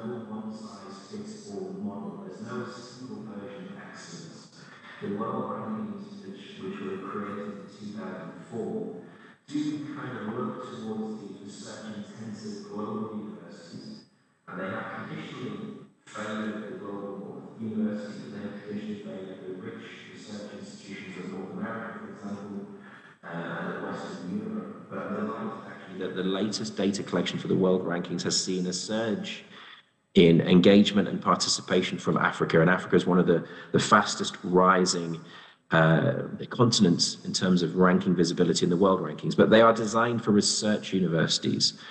We also, of course, have our impact rankings, where, of course, I've just mentioned KNUST is a leading participant. Their rankings focused on the social and economic impact of universities, very much how they are contributing to each of the Sustainable Development Goals. We think it's important to recognize the diversity of excellence in higher education, to understand that there is not a single model of excellence. A university might be benefiting from a multi-billion-dollar endowment in the US, producing world-class research, but actually universities providing access to young people, providing social mobility, contributing towards the biggest challenges facing our world, food security, for example, helping to alleviate poverty, helping with economic growth in a region. We want to recognize that, so the impact rankings recognize that. But we also believe strongly that we need to have a multitude of metrics to understand a multitude of different types of performance. And I was grateful that Colin introduced some of the core issues this morning so brilliantly, and he left the space for me to talk a bit about how we understand and measure online learning. So Times Higher Education has actually devised, I think we could legitimately say, a world first in the first fully bespoke ranking designed to capture online learning. There are some metrics and rankings out there that look at online, but they tend to be rankings that are of institutions that provide online learning. This is a ranking of online learning provision. So it's part of our teaching suite, where we look at student satisfaction, employer reputation, graduation rates, and things like that. So to focus on the teaching side of the rankings, and we're applying this to online for the first time. And I think I don't need to dwell on this too much, because Colin gave a fantastic introduction to the growth of online, the increasing relevance of online, the increasing importance of online learning and e-learning to the sector. But just to mention, there has been extraordinary growth over the years. It is increasingly important to deliver access, to encourage inclusion, to provide social mobility, and of course to respond to the changing needs of a changing world, and of course accelerated by the pandemic. So you can see there some of the extraordinary growth from a report from McKinsey in terms of the growth of provision. It's a huge part of the sector. It is largely unregulated, and it's an area that we believe needs some form of performance analysis, data-based regulation to help universities, and of course, more importantly, the consumer, the students, navigate. So for us, it's exciting to move into this space and to understand the issues. What do we want to achieve? Well, first of all, we want to produce a ranking of online learning universities. We're looking at fully online degrees in the first instance rather than hybrid. We think there's a standalone element here of fully online. We will evolve that over time. We want to encourage consistency and quality in the sector, so we want to recognize good practice, but we also want to highlight perhaps more exploitative provision or less appropriate provision. We want to really provide a regulatory framework that helps people make choices. And we are going to be looking at the university level rather than the course level, because we believe the core approach of an institution will reflect repeatable quality. The core elements, the target audience is universities that offer degree level programs predominantly delivered online. As I say, ranking universities, not programs. They must offer undergraduate or postgraduate programs. We're not considering MBAs in this instance. This is a pilot, first edition. Must offer, we're going to be using the methodology that basically was based on a lot of feedback. We've been running roundtables and special sessions to listen to the community and understand the needs of the community. And what we're going to do is base it on the pillars that we have established already in our teaching-based rankings. So we look at teaching, we look at these 4 aspects that we believe are important to understand teaching excellence in the round. First of all, resources. Having good resources, of course, is an opportunity to deliver good teaching. It's not a guarantee, but it certainly helps with the student to have the right resources. Engagement, are students engaging with that content? Are they challenged? Are they stretched? Are they actually fully engaged in their own learning experience? Outcomes, of course, as Colin mentioned earlier, what's the most important thing for any individual undertaking a course of any kind? It's that they get outcomes that are delivering their needs. And environment, what kind of environment will the students find themselves learning in, and how that might reflect their experience? So as I mentioned, we're targeting universities with a significant amount of online provision at degree level. So that could be traditional universities with online provision, or entirely online focused universities. Not hybrid. We're trying to really hone in on a very specific community where the metrics really fit. So we're going to be quite narrow in the first instance, but we very much see this as an iterative process, very much a learning curve where we'll be consulting and developing through time. A major element is a student survey. We think it's important that we have the voices of students, so a key element will be students surveyed about their own experience. They must be 18 years or over to take part. We'll offer incentives for them to take part, a prize draw to encourage participation. And we have real experience. We've been running surveys in the USA. We did the Wall Street Journal College Rankings in America, which involved a nationwide USA student survey, and we have been doing surveys for a Japanese ranking and in Europe. But we need the universities to work with us to distribute the surveys because we need to work in partnership. A key principle of Times Higher Education is we want to collaborate with universities in collecting and building data that matters to them and provides genuine insight to the universities and the leaders, as well as, of course, to students and the consumer and their families. So at the moment, we're in a very delicate stage, but we hope we'll release the first ever edition in November 24. We're aiming for around 200 universities to be ranked in the first instance. We do have a challenge around collecting the data before we finalize the methodology. So we're using the data to actually dig deeper into the metrics, highlighting the data challenges around what works, what doesn't work, what is relevant, what can be collected. And then we do have a draft set of metrics, but we actually want more, we want to analyze the data before we validate those metrics. Are institutions able to report the data consistently? Are we able to reach, for example, sufficient response rates, representative response rates for the survey? So in terms of how we're going to look at this, as I say, we're using the 4 pillars of our teaching framework. So resource metrics, we're going to look at this idea that effective online education should not be seen as a cheap alternative to in-person. Of course, it offers economies of scale. Of course, it offers efficiencies, but it certainly shouldn't be a second best or cheap alternative. So we're looking at resources. We want to look at the commitment the university is making to the online learning environment. And when we look at things like financing, you can see here we will be applying purchasing price parity adjustments to account for local prices and inequalities and differences of economies.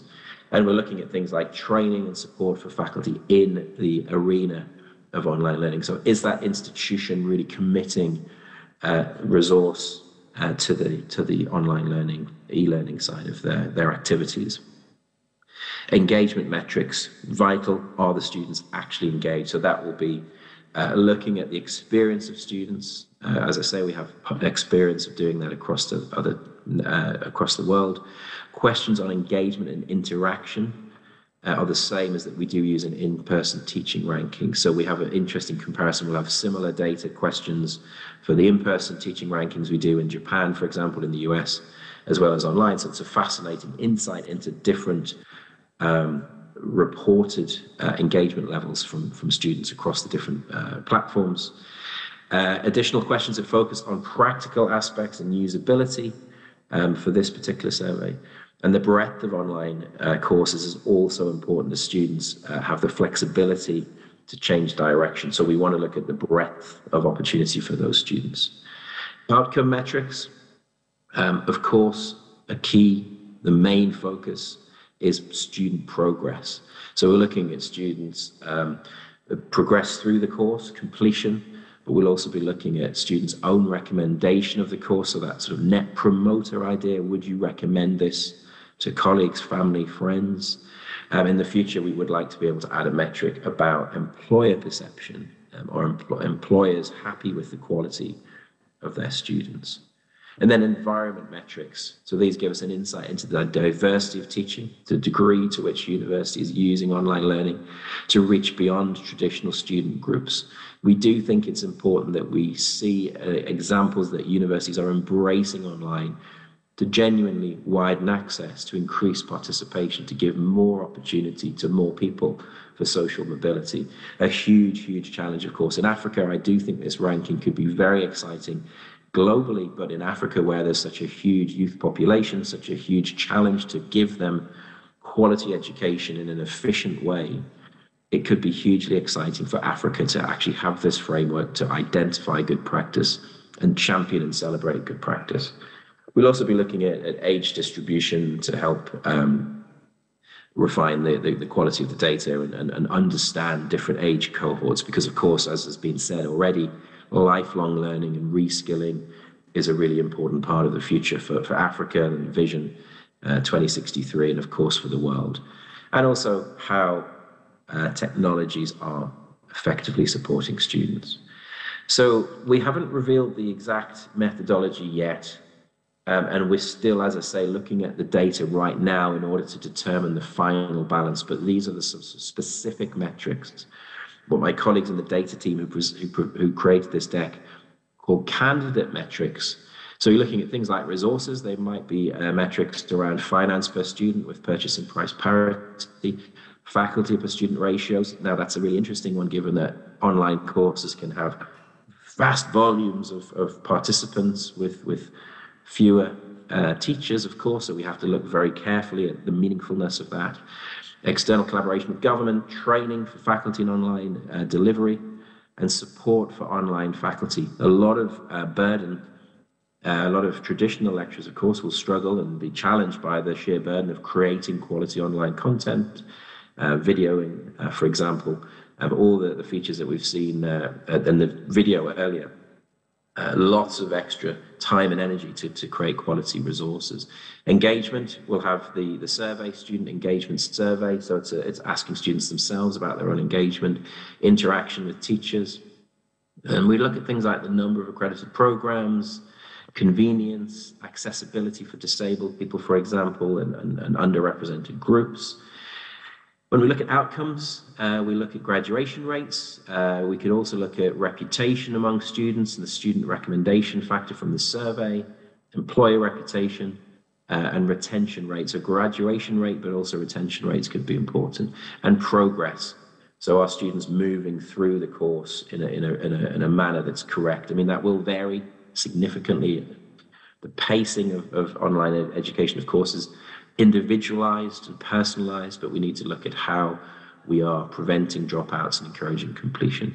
The environment, again, about promoting inclusion and access and social mobility.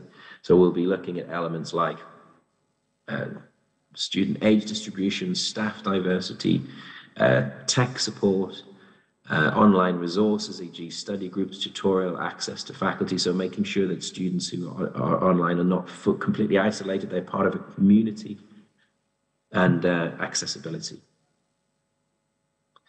Now, we've just completed the first round of data collection, so the team is now analyzing this as we speak, but I just wanted to share a very brief look at the portal. Of course, we'll be submitting and distributing the surveys, but a lot of the information we'll be asking universities to provide, and that's in a number of categories. There'll be a detailed user guide, lots of optional questions, but we're just using this first iteration to really check the consistency and the ability of universities to report the data.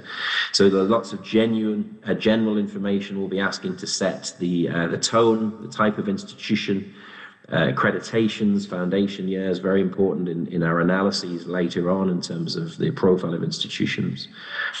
We'll also be looking at the level of online education provided.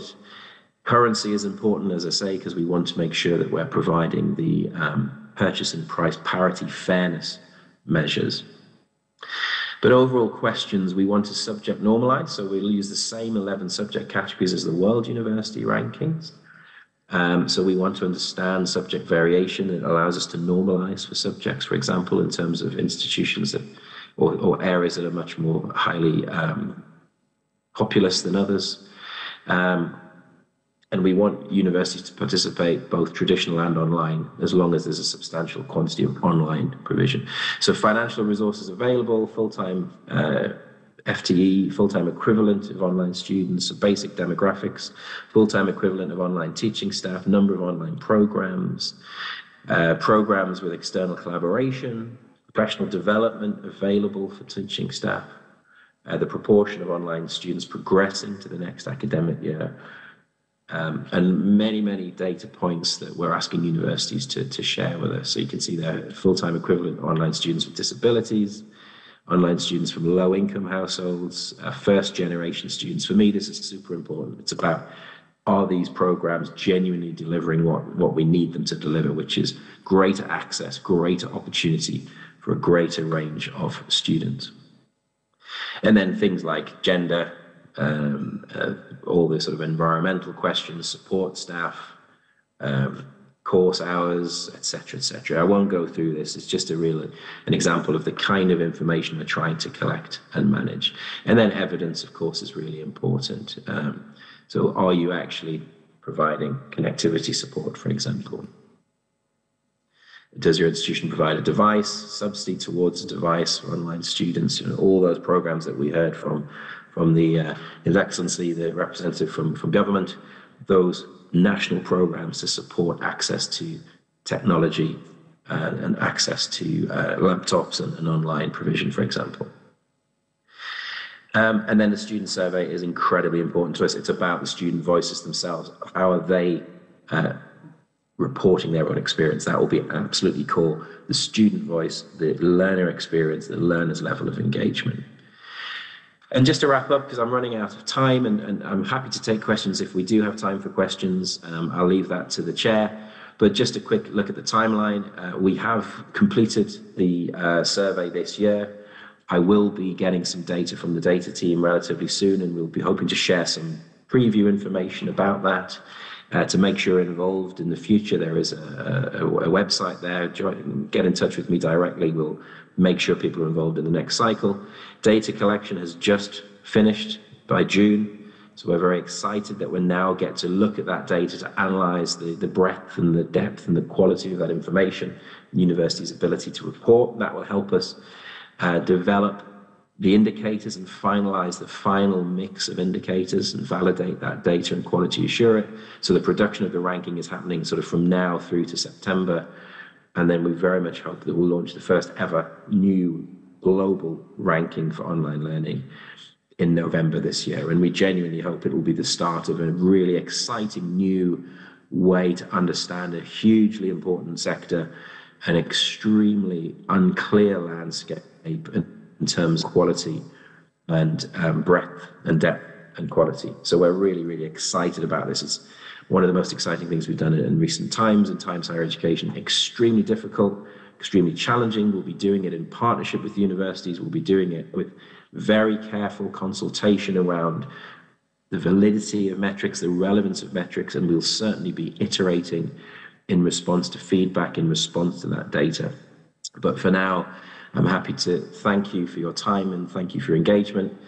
If you have any questions, happy to take them. If not, I'm online. You can reach me at phil@timeshighereducation.com. I'm on social media, LinkedIn and X, or Twitter as it was known. Happy to interact and engage and share any information. So thank you very much for your time and engagement after a really exciting plenary opening. Thank you.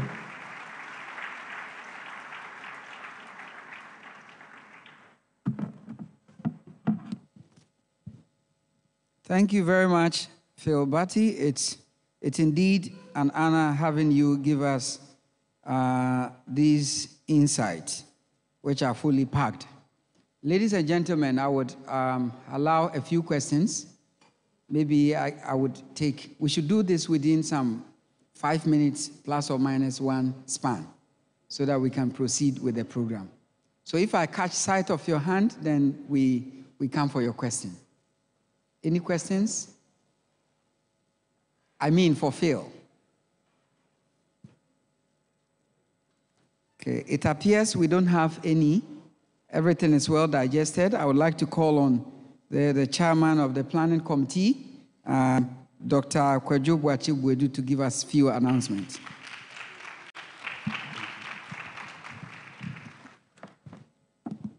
Thank you. Professor.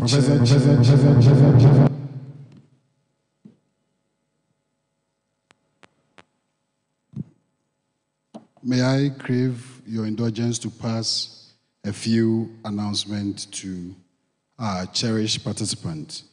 I want to also add to what the Director for E-Learning Center shared, the good news he shared with us. We have also secured partnership with 2 very top journals, high-impact journals, and these journals are ready to publish 4 of the very interesting and impactful research that were submitted for this conference. And so the scientific subcommittee is working hard to get us 4 papers out of the almost 100 and over papers that were submitted for us to submit them to these journals for publication. I also want to thank you. And I would also want to add that throughout the presentations, or at the end of the presentations tomorrow, as part of the awards that will be given, we are also going to award the best oral presenter and the best poster presentation. They will duly receive their awards. That said, please let me run you through the rest of the program for today. So right from here, our Vice Chancellor will lead the delegation and all of us to the exhibition booth and then the poster presentation side. She will officially declare the exhibition and the poster presentation duly open. She will cut the tape, and then we can have access to all the exhibitions. All our exhibitors from all over the world are available to exhibit various educational innovations, technologies that they have. Now, right after that, we'll go for a snack break. The snack break would happen right behind this auditorium. When you get there, the ushers are ready. They will direct you duly to where you're supposed to pick your snacks. We will not spend much time over there. And so please, once you pick your snack, quickly do justice to it and revert to this auditorium. When we come back, we would have a panel discussion, very, very good personalities put together to help us explore the global outlook for online learning. And once that is done, our guest from Israel will walk us through this whole AI chat, so educating AI, and we'll look at how we can unleash the AI potential to create a change in education. That would end the second part of our meeting, and then we'll go into the para sessions, the breakout rooms. There are 4 breakout rooms created for this conference for today. The first room, and the ushers will direct you. Feel free, ask them where you want to go, they will direct you. So in the first breakout room, we have assembled a number of Israeli technology-based companies. They have wide variety of technologies for educational institutions and students from crèche all the way to the tertiary. And they are there with educational technologies, and we want to encourage you to participate in this EdTech. And then in the second room, we will receive presentations, oral presentations, under the theme Emerging Trends and Inclusivity in E-Learning. In the third room, which would be this main auditorium, another set of oral presentations under the theme Policy, Leadership, and Professional Development. And then last but not the least, at the main library, our library is what we see to my right. We have prepared a very nice room. We'll be looking at digitalization across disciplines and sectors. Right from there, we'll come back, and under the chairmanship of the e-learning board director, the e-learning board chairman, would have a plenary discussion, look at all the issues that came during the various breakout sessions. And that would mark the end of the whole session or the series of sessions for today. Thank you so much. So from here, we would ask the Vice Chancellor to lead us as we get to the exhibition stand. But just before that, Prof. Chair, please allow me to acknowledge Mr. Matthew Okra, who is a registrar for University of Mines and Technology in Tarkwa in our midst. And then we also have Professor E.A. Jackson, who is a director for Jackson University College. Okay. All right, Prof. So please, we can proceed to the exhibition booth and then the poster presentation section.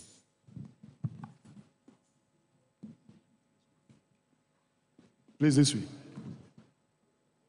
Yes, please.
Exhibition session. Be with us and make it successful and insightful. In Jesus' name we pray. Amen.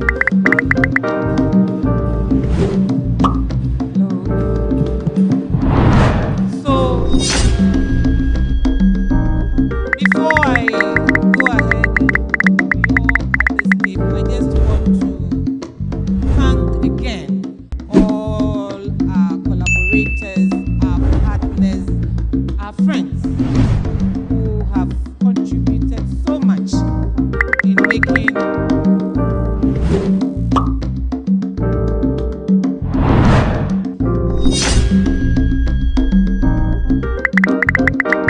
out, and thank the group chair for One Connect for taking up the bill for all the awardees. Is he anywhere near me? My brother Rogers, thank you. Thank you so much. We truly appreciate this. Thank you. Thank you very much. Now, having thanked everybody, my pleasure to officially open the exhibition and also the poster session in the name of God, the Father, Son. Please, can you come closer? And ACU, I want you to get closer. Son and Holy Spirit. Amen. Thank you very much.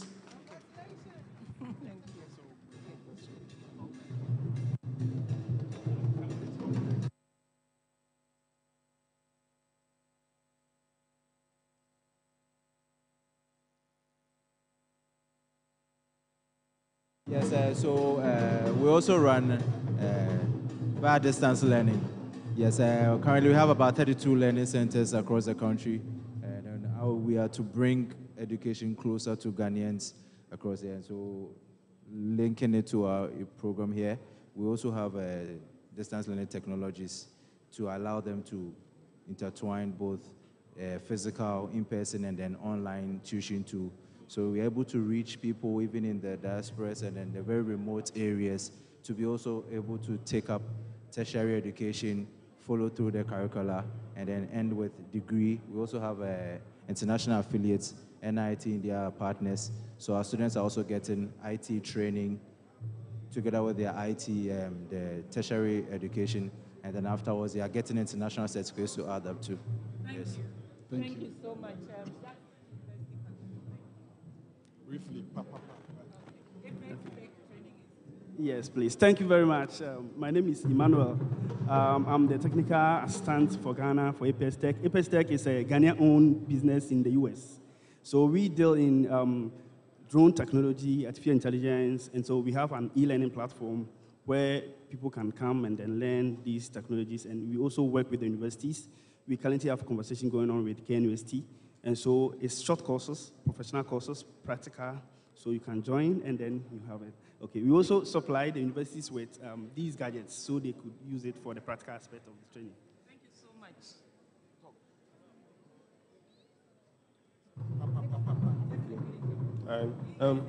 So please, this is the immersive pedagogy reality session. So we have the various VR headsets here. So with the headset, it creates a 3D environment as if you are in. So it's like a virtual thing. So you put this on, you have the controllers. They assist you to see what is going in the headset. Right. Thank you very much. Thank you. Tell them to. Yes, shall we please spare us a few minutes? All right. So, yeah, briefly. My name is Mutsemo Tuahai. Yes, our company is called One Connect. We are a software solutions organization focused within education, providing all sorts of education technology solutions. I heard you mentioned proctoring. You provide such solutions. You've mentioned e-assessment. But I think most importantly, the idea is to partner with all universities and help them to create a better student success. Thank you, ma'am. Thank you, ma'am. All right. Please, let's have briefly. Hello, hi. Good morning. My name is Francesca. I'm with the Economic and Trade Mission of Israel to Ghana. We partnered with KNUST to bring Israeli EdTech solutions to the event, just to showcase what they are doing in their EdTech space. So after the event, during the breakout session, we have, we'll be in the conference room, yes, and we'll have a Zoom meeting. They would be online. They'll show us what they are doing, different EdTech solutions. So I invite you to come, learn what they are doing in their space, how you can partner, collaborate, and work with us. Yes, thank you. Thank you. All right, please give us. Oh, sorry. Briefly. Okay. Welcome. Yes. It's a pleasure having you here. So here is Christian Elonge, presenting you Cabot e-learning service, which is an African-based company digitalizing learning and making it affordable. We are demystifying the concept that e-learning is expensive by helping African companies to make their e-learning content available online.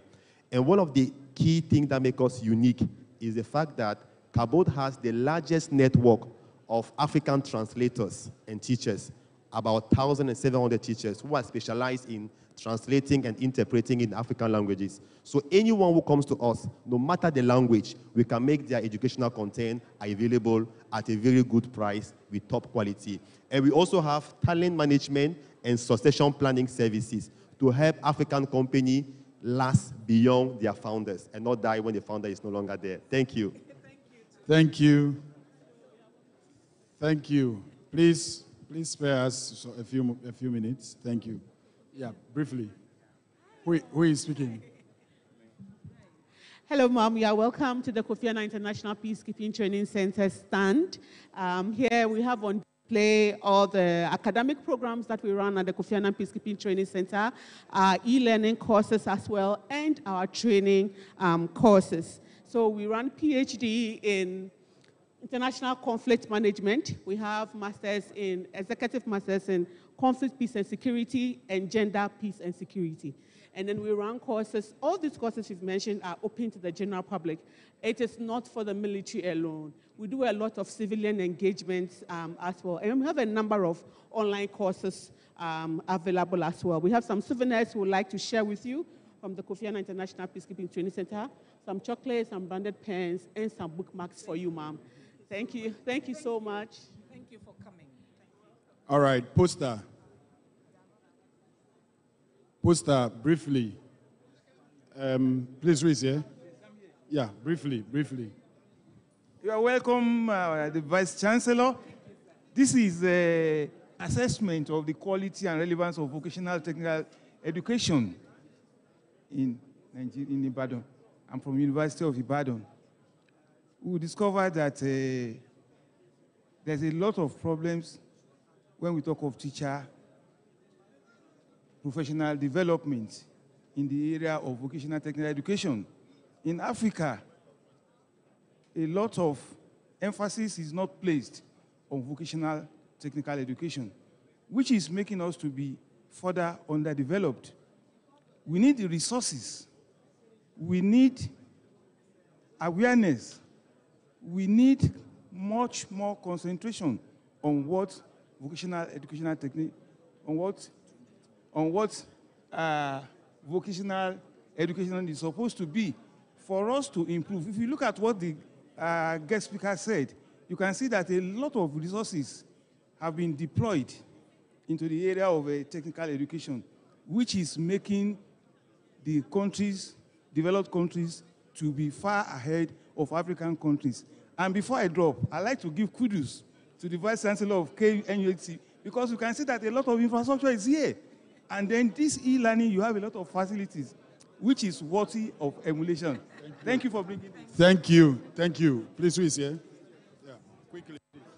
This is a work emerging from my PhD project with painting and sculpture.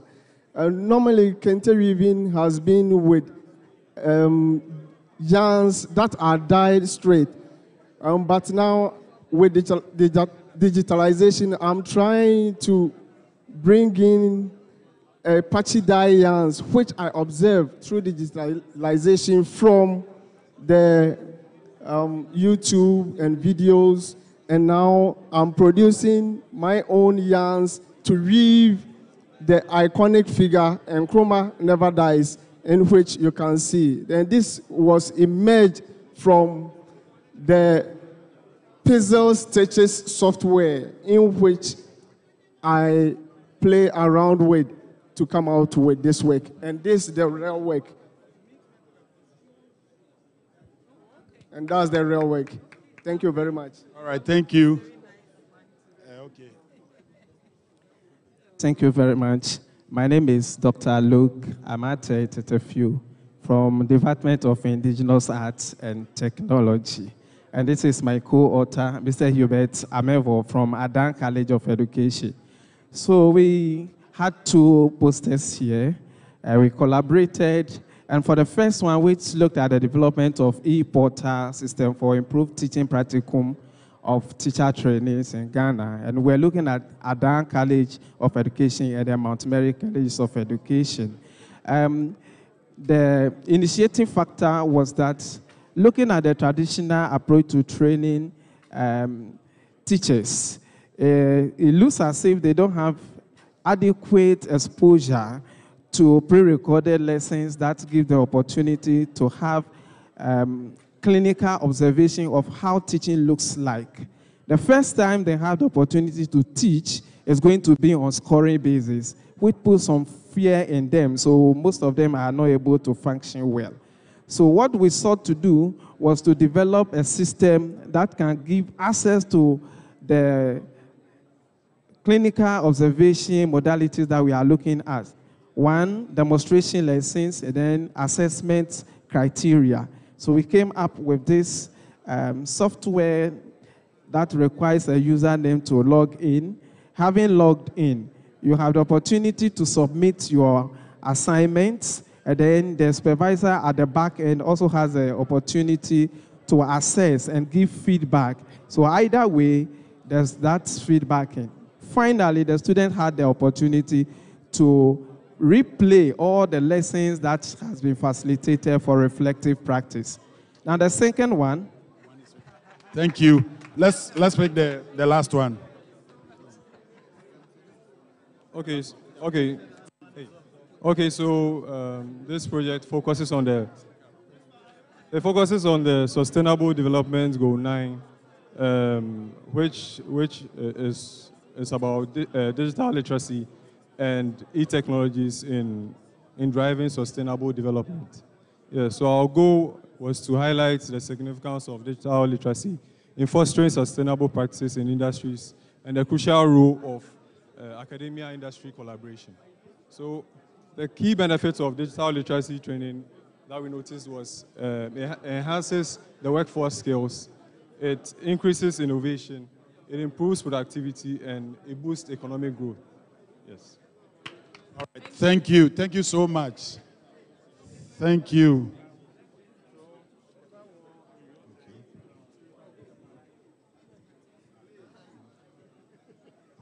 Yes, the artist.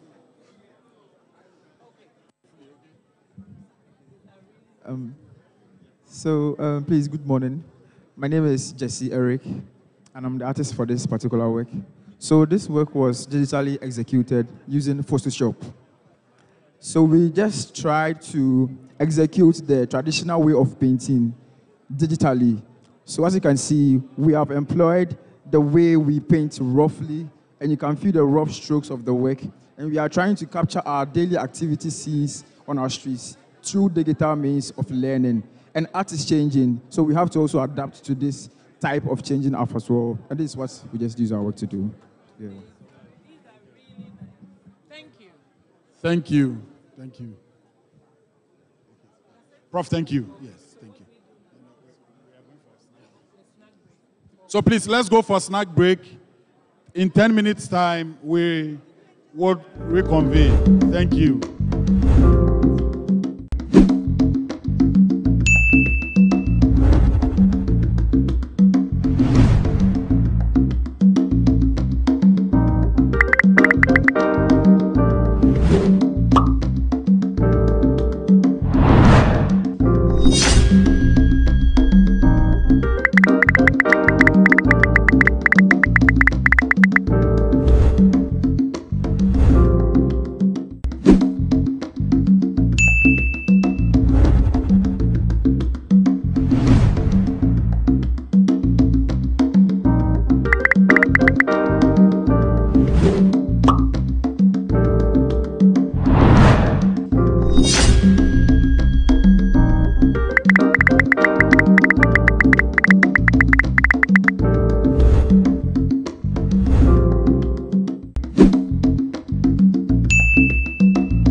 The Kwame Nkrumah University of Science and Technology is a beacon of academic excellence in Ghana. In an era where education transcends traditional boundaries, KNUST is at the forefront championing the cause of e-learning. This is the story of how we have embraced technology to foster excellence in education across diverse disciplines. The year 2020 brought unprecedented challenges with the COVID-19 pandemic. As campuses worldwide shut down, the need for a robust e-learning system became imperative. KNUST was no exception. One day we were in class, and all of a sudden, everything went online. It was very overwhelming at first. Adapting to the new normal, KNUST swiftly transitioned to online learning. Virtual classrooms, digital assignments, and online assessments became the new standard. Our priority was to ensure that learning did not stop. So we took advantage of the situation to train our faculty, equip our students with the technological skills, and then bridge the gap to ensure that learning online comes in to support the gap that was created. Recognizing the need for a dedicated facility to support e-learning, the Office of the Vice-Chancellor established the KNUST E-Learning Center. This center became the heartbeat of our digital education initiatives. So the e-learning center was a strategic move by management to centralize our e-learning efforts. It became a hub for training, for innovation, and for equipping our learners and faculty with the skills required in the times. The KNUST E-Learning Center is a hub of innovation and leadership within Ghana's esteemed Kwame Nkrumah University of Science and Technology. Guided by our core values of excellence, innovation, and integrity, we leverage cutting-edge technologies and pedagogical strategies to foster tuition and learning and knowledge creation. The KNUST E-Learning Center offers a comprehensive suite of services tailored to meet the evolving needs of stakeholders. These include online teaching and learning, video conferencing, proctor services, webinar series, and podcast. To ensure seamless service delivery, the center operates through various departments. The instructional design team integrates technology into learning design. The systems support team maintains IT systems, and the service support team offers call center and help desk services, among others. The center also operates through specialized subunits, including the Design and Publicity Unit, Training and Research, Full Online Programs Unit, Proctor and Assessment Unit, and the Immersive Learning and Pedagogy Unit, leveraging VI technologies. The center firmly believes in the power of robust digital literacy skills. We organize diverse capacity building activities for faculty members and students, ensuring continuous improvement in digital literacy. As the Training and Research Unit at the KNUST e-Learning Center, our training sessions are designed to equip participants with the skills they need to thrive in a digital learning environment. With the help of e-learning, we are able to submit online assignments wherever we are, and we are also able to access course materials online. I thank KNUST for bringing this initiative to Obuasi campus. With this, we are able to have the same experience as those on main campus. For me, the advent of e-learning is a blessing in disguise. At the initial stages when the talk of e-learning began, I was among those who were very skeptical because I don't like computers. But the structure that the university put in place and the kind of training that was provided has made life so easy. It is so easy now for me to schedule a class online. It's so easy for me to take the class. It's easy for me to connect my electronic board, and I'm able to work equations. I'm able to write for them to see as though we were in the classroom. The center offers a platform for regular live podcast e-counseling sessions covering a wide range of topics from mental health to overall well-being. These sessions are targeted at students in the broader university community. The Full Online Programs Office manages 3 fully online programs in collaboration with the Department of Teacher Education, KNUST. Additionally, the center offers a comprehensive catalogue of online and blended short courses tailored for the university community and the general public. We believe in bringing courses, short courses to be specific, to the doorsteps of learners and prospective applicants. And so far, in collaboration with the Center for Capacity Building and Innovations, the e-Learning Center has rolled up several fully online short courses. Some serving the health community, such as the responsible pet ownership, the occupational health and safety, some in the areas of language, like English language proficiency certificate short course, even some in sign language and Chinese as well. We have also rolled up short courses in monitoring and evaluation, public relations, and so many others are still in the pipeline, serving the wider community. We invite you all to take advantage of the short certificate courses and obtain the KNUST brand. Since 2022, the KNUST e-Learning Center has celebrated e-Learning Awareness Week annually, promoting e-learning within the university community. The center also organizes the e-Learning International Conference, a premier event in digital education, showcasing KNUST's dedication to shaping the future of digital education. Over the years, the center has established mutually beneficial partnerships with a variety of esteemed organizations, enhancing our capabilities and outreach in the field of education. In this particular maiden edition of the Ghana e-Learning Conference, I think we've done excellently, and everybody who has participated in this conference would say that this has been an excellent participation. So I'm delighted that we had opportunities and we seized the opportunities, and then we gave an excellent account of ourselves. The center is involved in several impact projects such as the MasterCard e-Learning Initiative, the Partnership for Enhanced and Blended Learning (PEBL), and the e-learning Happy Training Program.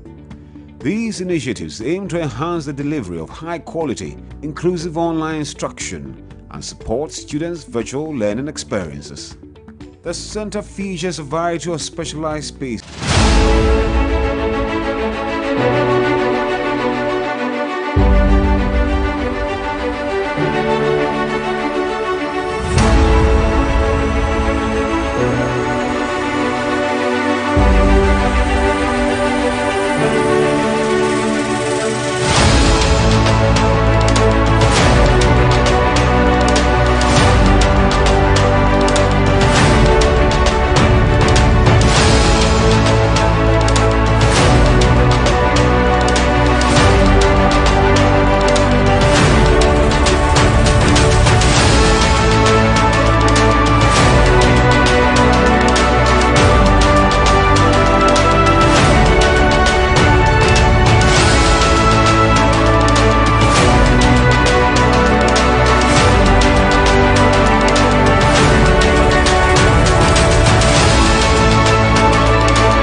Yeah, good afternoon to you all. Good afternoon. You're all welcome. Thank you. My name is Professor Nana Ewusi Mensah, and I'll be your chair for this afternoon's webinar. Day one of the week-long celebration has been very exciting, and day two appears to be even more exciting. We all know that libraries play a pivotal role in supporting online education and literacy through numerous services, activities, and resources. This afternoon, we are privileged to have Mr. Richard Bruce Lamptey speak to us on the topic, Library Resources and Tools for Effective Online Learning and Teaching. The speaker is the librarian of the College of Science and a deputy at the Kwame Nkrumah University of Science and Technology. He is also a member of the Governing Council of the Ghana Library Association and an associate editor of the Ghana Library Journal. Our speaker today has a diploma in librarianship from the University of Ghana. He holds a Master's of Art degree in Information Services Management from the London Metropolitan University, and also has an MPhil in Science and Technology Studies from Stellenbosch University. And God willing, he'll be graduating in October 2022 with a PhD in Information Science at the University of South Africa. His expertise is in digital libraries, data curation, digital repositories, information management, as well as open access and open data issues. Before I invite the speaker formally, let us observe these few netiquettes. Make sure your microphone is muted. It will be great if you can open your camera for us to see your... And I'll open the page now. All right, so now.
Let's welcome him for us.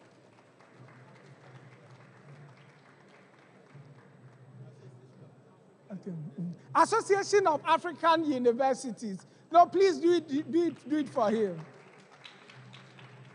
So we have Association of Commonwealth Universities, and then Association of African Universities, and then the GTEC, the Ghana Tertiary Education Commission. So Africa is covered, Ghana is covered, and then the global is covered, and they are looking at the global outlook. And to do that, to chair this session and to lead the moderation is Professor Ahmed Ejapon, one-time Deputy Director, Institute of Distance Learning, and currently Dean of Business School. Has a vast experience of online learning. Please, let's welcome our chair for this session.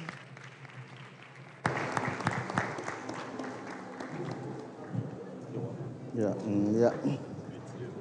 it's a pleasure. I'm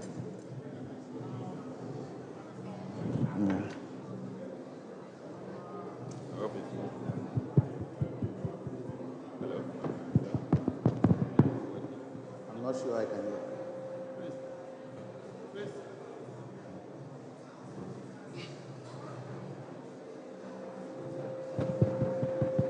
Just hold on.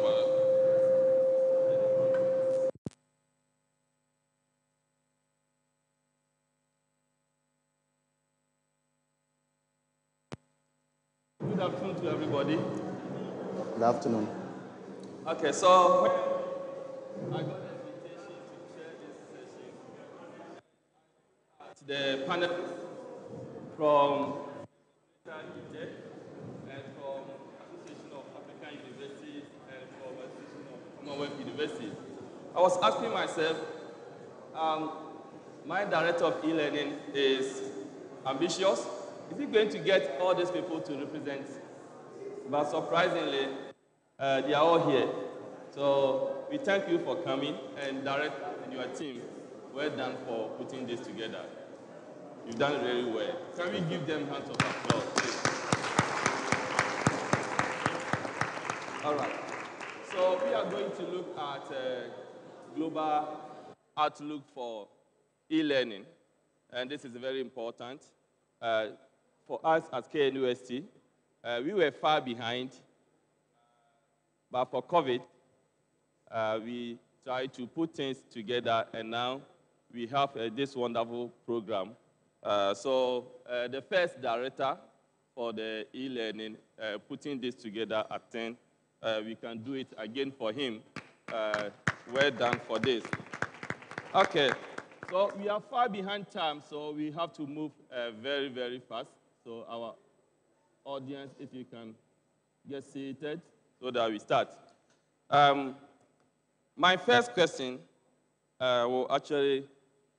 is actually directed to all the panelists. If you want to take it in 10, can you provide an overview of how online learning has evolved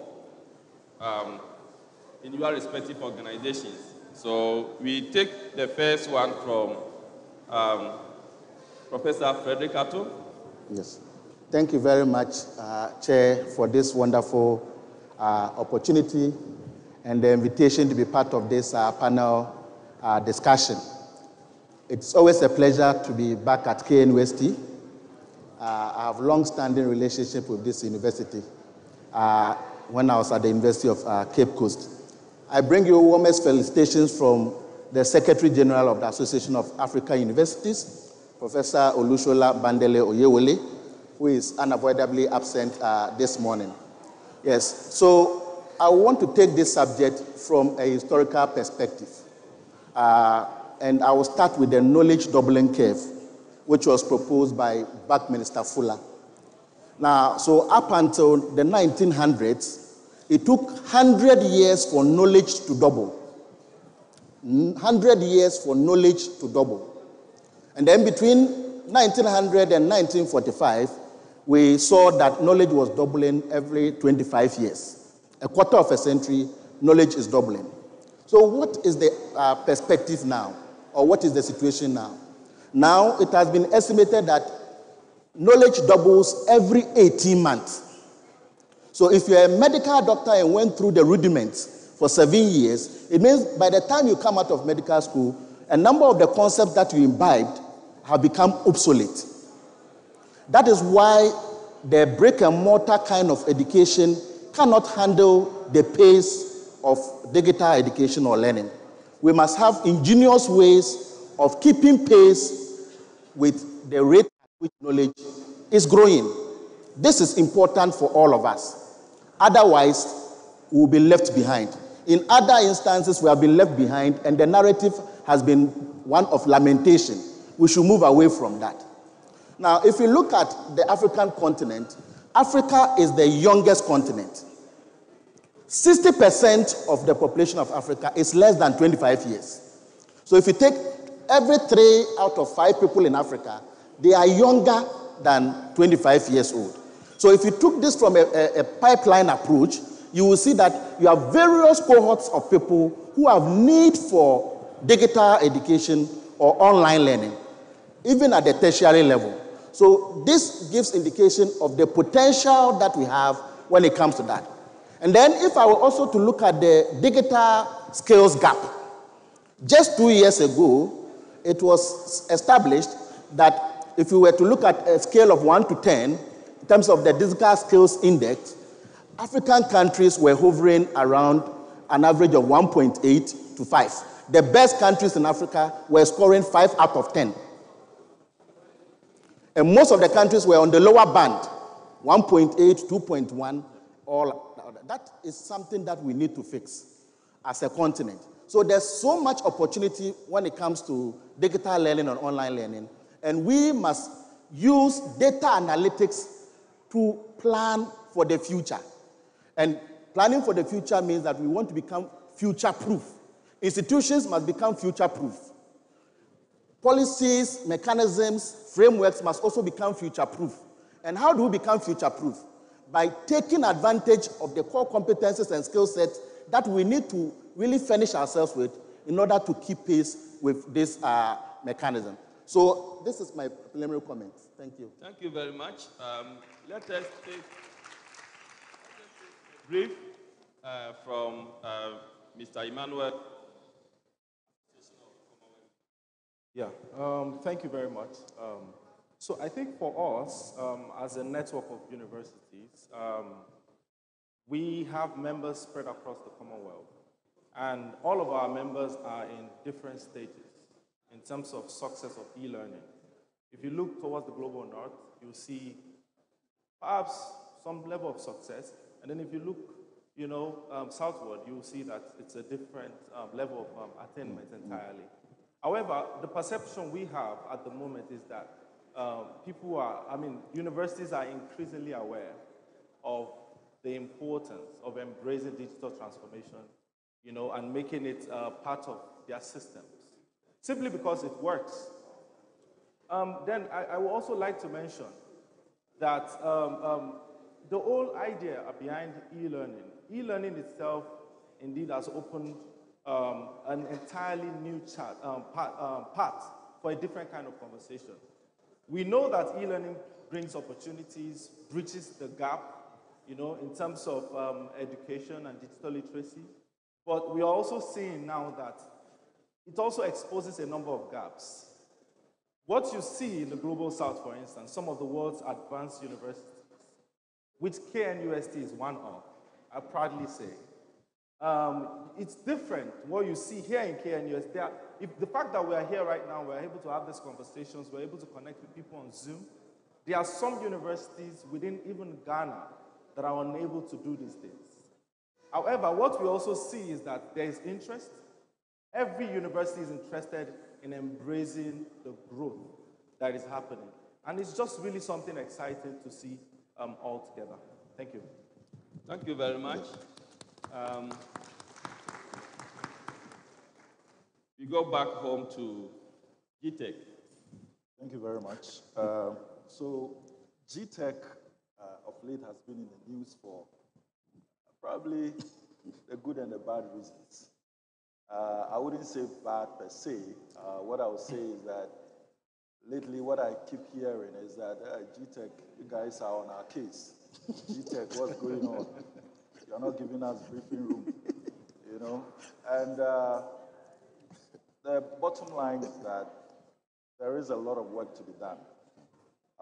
We've been doing a lot of work when it comes to our mandate as far as regulation of tertiary education is concerned. Of course, much of the focus over the years has been on the, regular education system. The various accreditation processes, quality assurance processes have been the focus.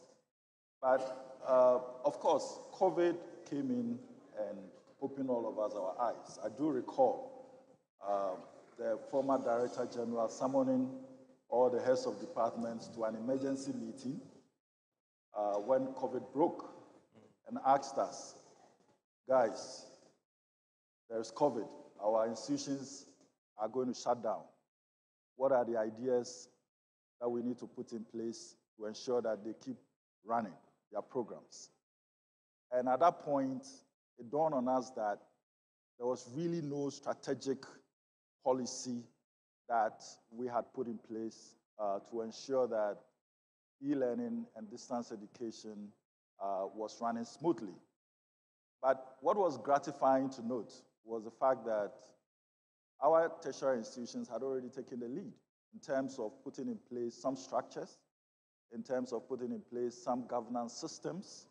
And so they were already running some form of distance education, including e-learning and blended learning. And so for us, that was quite gratifying. That helped us in a way. But that also gave us the awareness that there was a lot of work to be done.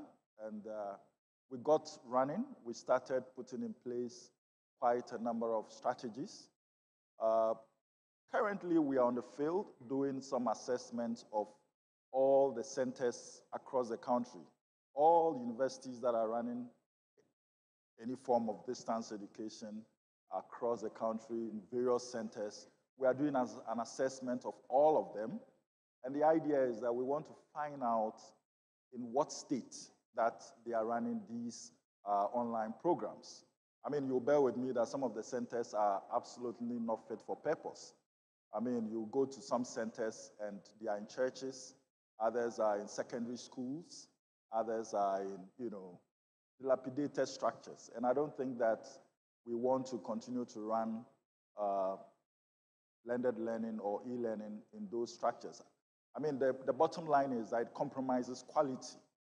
And if a university worth its salt, like KN University, has a center that is, let's say, in Bumprugu Yoyo, and there is no internet facility, there is no technology, and then it is indicating that it is running some form of e-learning. I mean, there are some questions to it. I'm not saying that tech is doing something like that, but those are the issues that are the reality on the ground, and we are going hard on such institutions that we think need to begin to do the right thing in terms of putting in place the right structures, because whether we like it or not, educational technology is here to stay. And it's the new breath that all tertiary institutions are taking. If you go to the Harvard, the Oxford, e-learning, educational technology is the way to go, especially that access has gone off the roof. And if you take Ghana, for instance, free SHS, where are all the students going to go? The structures are still the same. So the other alternative is what? E-learning. And so it is incumbent on the regulator to ensure that the e-learning approach has the credibility that we need it to be. We need it to have. It needs to have that quality assurance that every Ghanaian would have confidence in and say that, okay, this is not just an option, but it's a credible alternative for me to go to. And so when I earn a degree through e-learning, I can take it anywhere, and I can be comparable to whether you went to regular stream or whatever stream. So we have seen the task ahead, and we are progressively handling it. And I'm sure that by the time that this year comes to a close, we would have completed all the assessments that we are doing, and then we would have developed all the policy frameworks that are required to ensure that the regulation of tertiary education through distance education is well done within the quality framework that we are looking for. Thank you. All right. Thank you very much. Now, we have all agreed about the importance of having e-learning, and we have been singing about e-learning. Let us look at its adoption. How has e-learning been adopted across African universities? And to do this, I call on our rep from Association of African Universities. Thank you very much for the opportunity. So already it has been said that across Africa is a very big continent. And if you take the Association of African Universities, we have over 450 member universities, including KNUST, on the continent, across 49 countries on the continent. And our levels of development across the continent is also uniform. It's not uniform across board. So you find that even within country, heterogeneities exist, across country heterogeneities exist. So what we have been looking at is how to bridge the gap between the more advanced universities and the ones that are lagging behind. So we try to pair universities that have experiences in the e-learning domain with other universities that are coming up. So this provides a platform for mutual learning experiences and context-specific knowledge generation. So once this pairing is done, they are able to go through the full implementation process to identify some of the challenges and make sure that going forward, they leapfrog the process. You don't want to make the mistakes that others have made. So there's always opportunity for leapfrogging, making sure that you are learning from what others have gone through and averting the mistakes that they made. If you take, for instance, within Ghana, we know there are about 35 universities that are members of the Association of African Universities. Some of them are private, some of them are public. If you look at heterogeneities in terms of core competencies of the staff, heterogeneities in terms of the financial resources that are at the disposal of these universities, heterogeneities in terms of the digital acumen within these universities, and many such things. The technical competencies is also different. That means that we must have a context-specific approach, and that is what we have been doing over the years, to ensure that we tailor the digital learning initiatives to the specific context. What are the competence? What are the strengths? What are the available resources? So we look at relevance, we look at quality, we look at availability, we look at affordability, and we look at accessibility. All of these indicators are important for us as the AAU, and we ensure that each of these universities have capacities in all of these domains. For instance, if you were to look at a very remote area where a university is situated, what are the geographical contexts, issues that are relevant for that context? How is that integrated into the curriculum of that university? And how is that also building and ensuring that there's social development at that local context? So we have a global approach or a continental approach, but we also want to make sure that the initiatives that we are helping our members to come out with also is relevant to the local context. Thank you. Thank you very much. I'll come back to you, but let me quickly go back to GTech. We want to know what are some of the current initiatives that you are implementing across the universities in Ghana, and how are these impacting tertiary education in Ghana? I think that as far as initiatives are concerned, there are quite a number.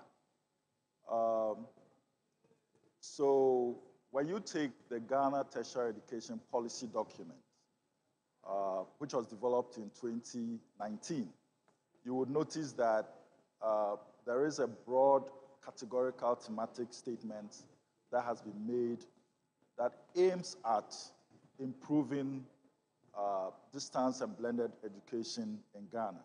It has about close to 11 thematic areas, which includes partnerships, which includes issues of quality assurance, which includes issues of accreditation, which includes issues of ensuring affordability and flexibility of blended learning and e-learning. What the Ghana Tertiary Education Commission has decided to do, and this is through the effort of the Association of Commonwealth University, who funded a 2-year project, the Pebble project. What we decided to do was basically to tell the whole world that, look, there are a number of policies that has to do with teaching and learning when it comes to distance education. But there is the need to put together some harmonized, comprehensive policy that would properly regulate issues of accreditation for distance education in Ghana. I mean, you would agree with me that currently there is none. And so what we find is a system where various tertiary institutions like the KNUST coming out with a model that best fits their governance system, which we would say is perfect, is good. But when you go to the University of Cape Coast, perhaps there may be a difference in terms of what is happening here and what is happening there. If you go to the University of Ghana, they probably have come up with their own modality and the kind of technology that they are also deploying in terms of teaching and learning through distance education. So there is a need for us to harmonize all these snippets of policies and ensure that we have a harmonized policy that is addressing the delivery of teaching and learning through distance education in a format that is uniform across board. That way, it helps with issues of addressing quality assurance, it helps with issues of addressing accreditation, and most importantly, it would address the issue of acceptability of the model. Because whether we like it or not, the issue of acceptability, the issue of perception still lingers out there as to whether it is a credible alternative to pursue. And that is where we think that it's important for us to nail it to the ground by bringing out the real policy framework and architecture that would determine how distance education and e-learning is rolled out and how the teaching and learning of it should be done and what kind of technology should be provided to tertiary institutions to be able to roll out the modality. So a lot of work has been done already through the project. We have developed the policy framework, the policy. We are yet to have it approved by management. The framework was done in conjunction with all the representatives from the various public and private universities, where we had a policy dialogue in March, and we invited all of them to discuss the various policy frameworks to let them have a buy-in so that when it's eventually rolled out, no university can say that, oh, this is not good for us, this is not a structure that would fit our system, this is not a structure. Because the problem is that at the moment, as I mentioned, you have a situation where the universities are running distance education based on their governance system and their governance policy structure and their strategic plan. And so it's important for us to have this harmonized so that each university would adapt and say that, okay, we've all agreed to this and this is how we are going to run distance education going forward. So that is where we are approaching at the moment. Thank you very much. Now we go back to Ima from Association of Commonwealth Universities. We are talking about access to quality education, and SDG 4 actually talked about access. Looking at the African context, access to electricity, data, and resources, how is e-learning actually helping to increase or improve access to education, especially the underserved communities? Well, I think that's a really interesting question because I mentioned earlier that in as much as we perceive e-learning as a great opportunity to grow at a pace that is fast, it's also a great revealer of the various gaps that exist in our communities, in our society. While some of us can boast of having 5G internet in our homes, in our offices, there are communities in Africa that can't boast of 2G. However, should we completely cut off these communities or these societies? I believe the answer is no. The goal is to leave no one behind. I think a best case study that I'm aware of was one particular initiative by a particular organization in Nigeria where they took education to a particular community via radio and 2G SMS. Because earlier, Colin was speaking, he was defining e-learning, and I think there was really something he mentioned, how that e-learning is actually learning. As far as learning takes place, it doesn't matter if the screen is shiny or the website is well designed, in as much as these things are important. We understand that there are some communities with limitations in accessing some of this other better design, but really we should not stop. We should think around how can we leverage radio to increase access to this community. What can we do with text messages? Okay? How can we bring the concept of e-learning so low or so interestingly that it can get anywhere? Because the more places we get to, the better. And so I think that's really important. Another interesting thing that I've observed of late is that there's been really great progress from government policy level. And in fact, it's very interesting to listen to you, Edmond, from GTEC, because what I've noticed is a few number of countries are already adopting e-learning in their transnational education policy, transnational education guideline. Nigeria, for one. I think the fourth one is e-learning. So it's already embedded in the national education, transnational education policy for Nigeria. I see the same thing for Kenya as well, and South Africa. What this really tells us is that beyond the progress we are seeing at our universities, governments are also identifying the importance of e-learning. However, still talking about access and inclusivity, I think the better word I prefer to use in the African context more is not completely online learning. I think I prefer the use of blended learning. Blended meaning the combination of both. Because of all of these factors that you have clearly mentioned, data and all of these things. Blended because I believe that transformation doesn't happen overnight, but it happens every day. We will not just wake up tomorrow and realize that, oh, e-learning is accepted everywhere. Oh, every employer of labor believes that e-learning certificates are as qualitative as the normal in-person certificate. That might not happen immediately, but I believe that we are in the process.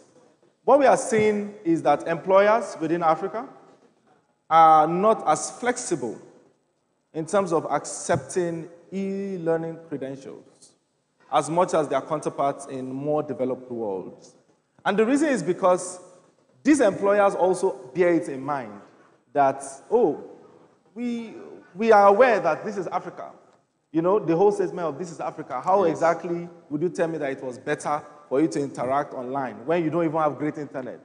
You know, and now you have a credential. So it's a lot of effort that must happen, especially from government angle, from policy. And I'm really excited to hear all of the things that Edmond has said around the programs that they've had.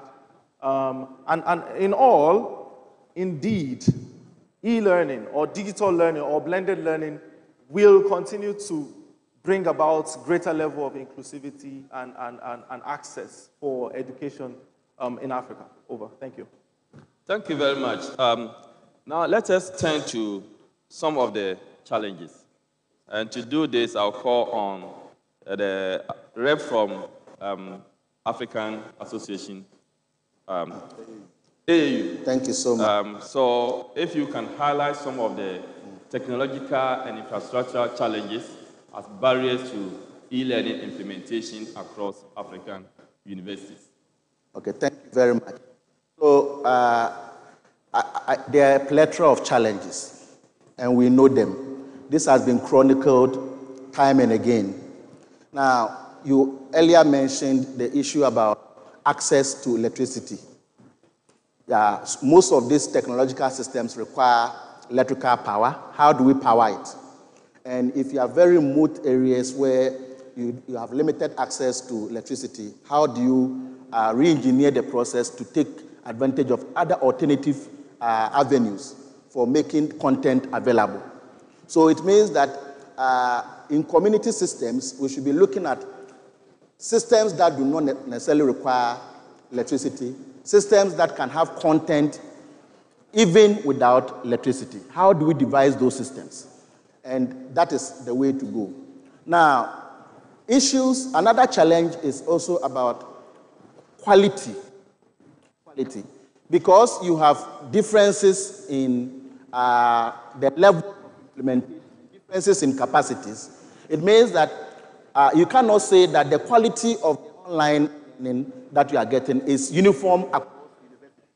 There are some that are very well versed, that have long-standing experience in that domain, and they have used the mistakes of the past to build systems in place, mechanisms, processes, policy initiatives to overcome that. So that is also a challenge. And then the issue about digital acumen.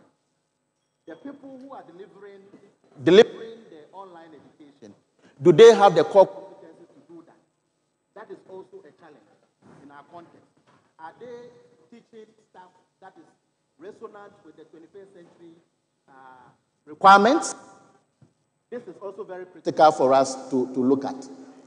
And we believe that, thank you. So the digital acumen is also very important. And then the issue about culture. Culture can also be a challenge. We've had issues about perception of quality, acceptability of the credentials that are coming out. It's all a cultural kind of thing.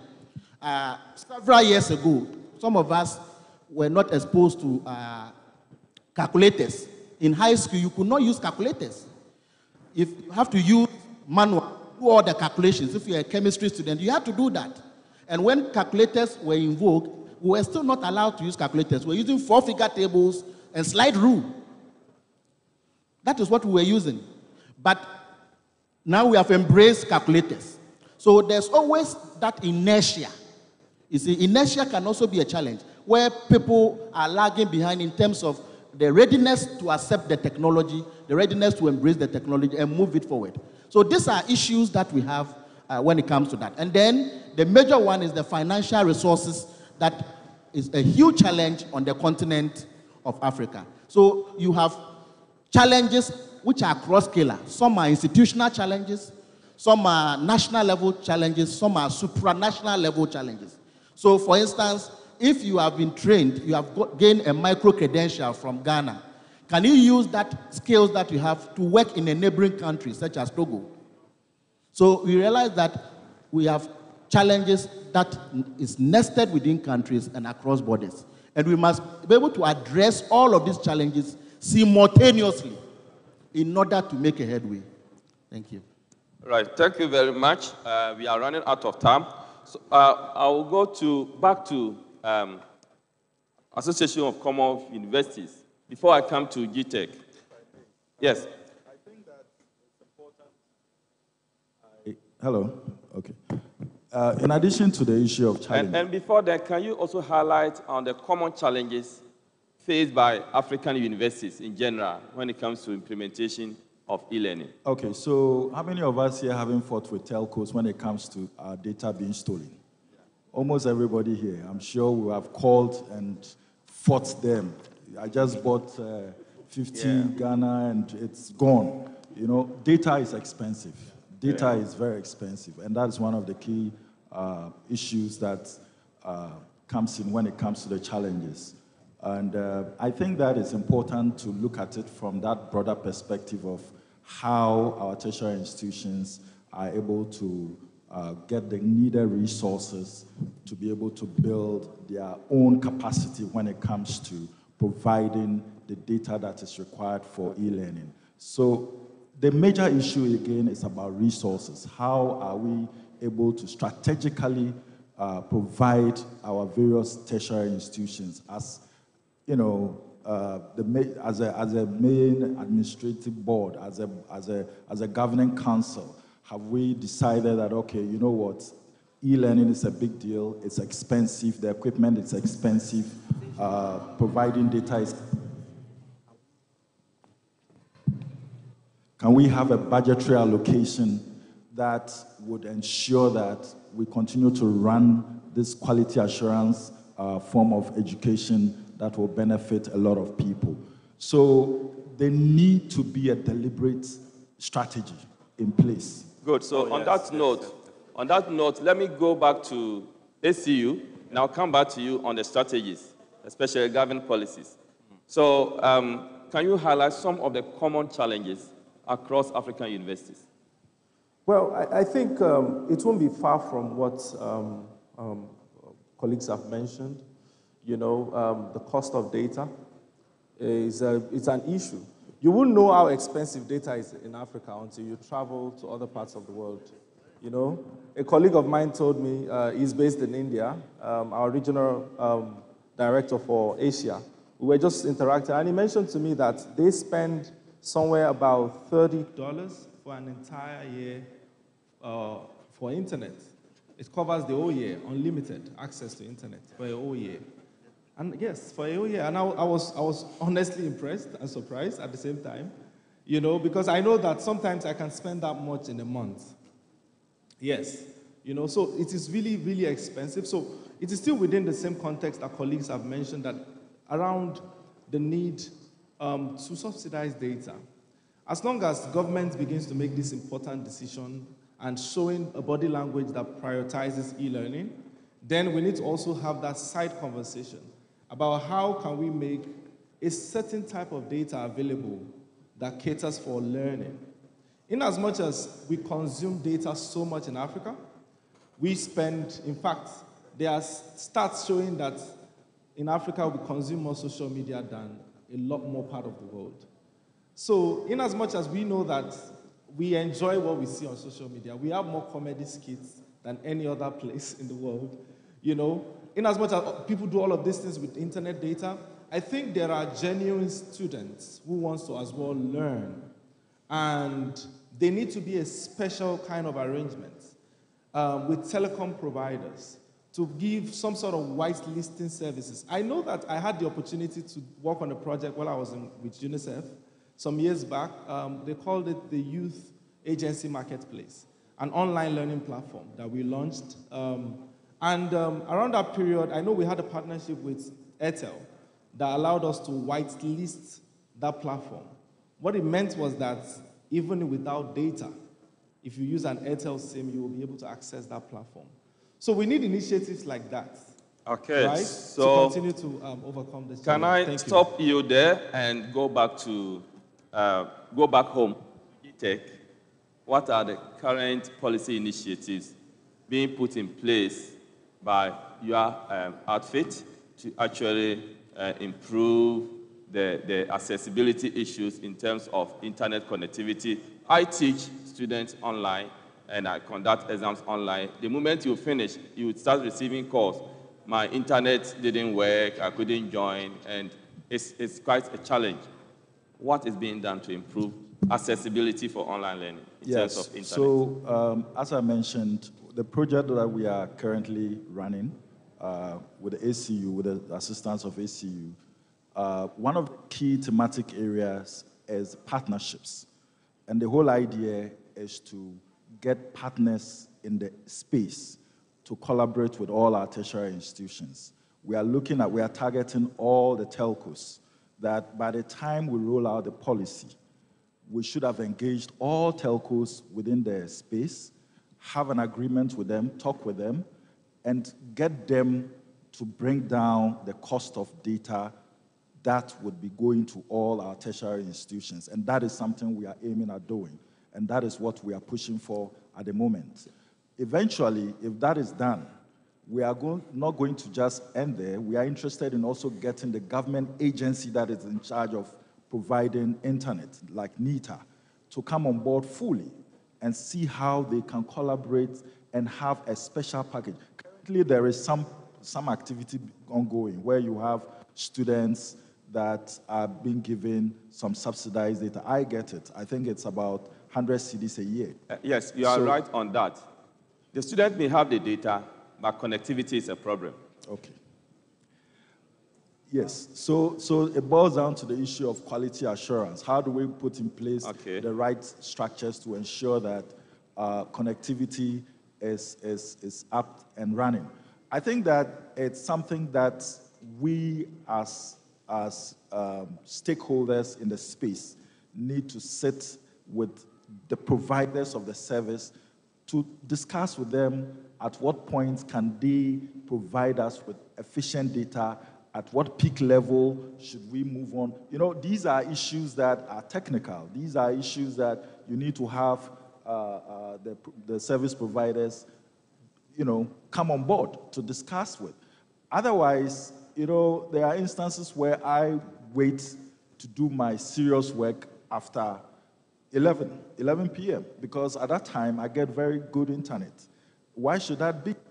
So it's important to begin that conversation and discuss at what point should we offload much of the internet connectivity to our tertiary institutions. At which point is it a peak point? At which point is it a lower point for us to go online and do our work? This is a conversation that we need to have with our internet providers. And that's something that Let's quickly go to AAU.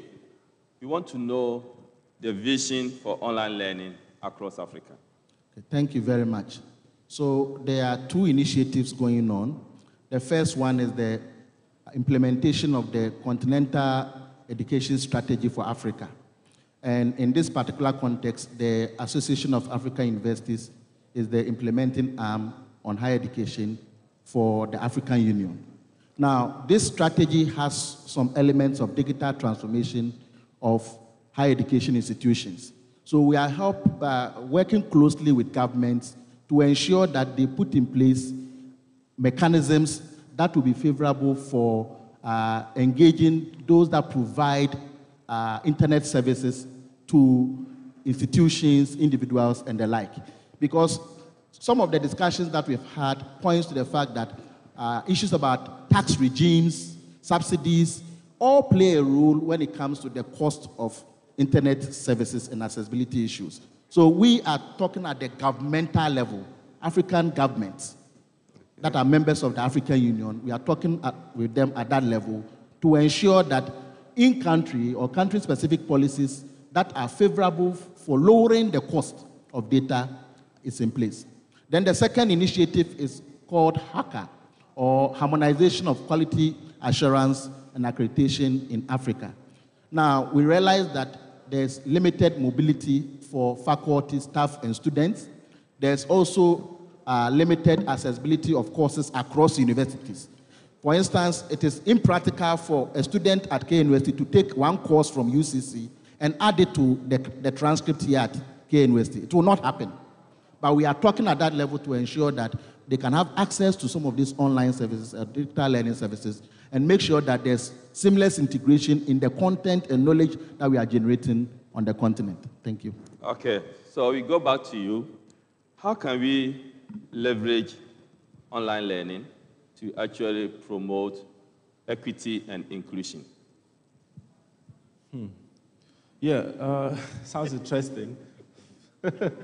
Well, I think we've talked about this earlier, but I'm happy to probably emphasize a few things. Brief one, because we have much time. Equity, inclusion, conversation, I believe indeed technology helps to solve quite a significant amount of that challenge. The reason behind that, the reason I'm saying that is that when you think about how technology interacts with the learner, it already takes away quite a number of barriers, including the inability to walk cool, including inability to even learn at once. Some people need to really listen to the material and come back to it again. So this is already signaling significant improvements in terms of inclusivity. And look at what this young man is doing right there. We have people who are watching online who would understand what we are saying because somebody is doing this. And I feel this is a very interesting opportunity, right, that technology gives us. The fact that you can interact directly with the learning resource is one. Also, the fact that around employability, the job market has changed significantly. I believe the young people in the room will agree with me, especially with the advent of AI. In fact, I know we have young people in the room right now that are worried about AI taking over jobs. If you are one of them, you are so wrong. The truth is that AI will not take people's job. People using AI will take people's job. If you understand what I mean. People who use AI, who include AI in their daily activities, their daily work, they will end up taking the jobs from those who don't. So it's an entirely different conversation entirely around access and the opportunities that technology brings to us. I'm tempted to almost repeat the things that have been said before, but I'll just stop here. Thank you. I cannot end this session without tackling this particular question, and that goes to GTech. You see, online learning is no longer optional, and we are encouraging all universities to embrace it. But it looks like in Ghana, it is optional.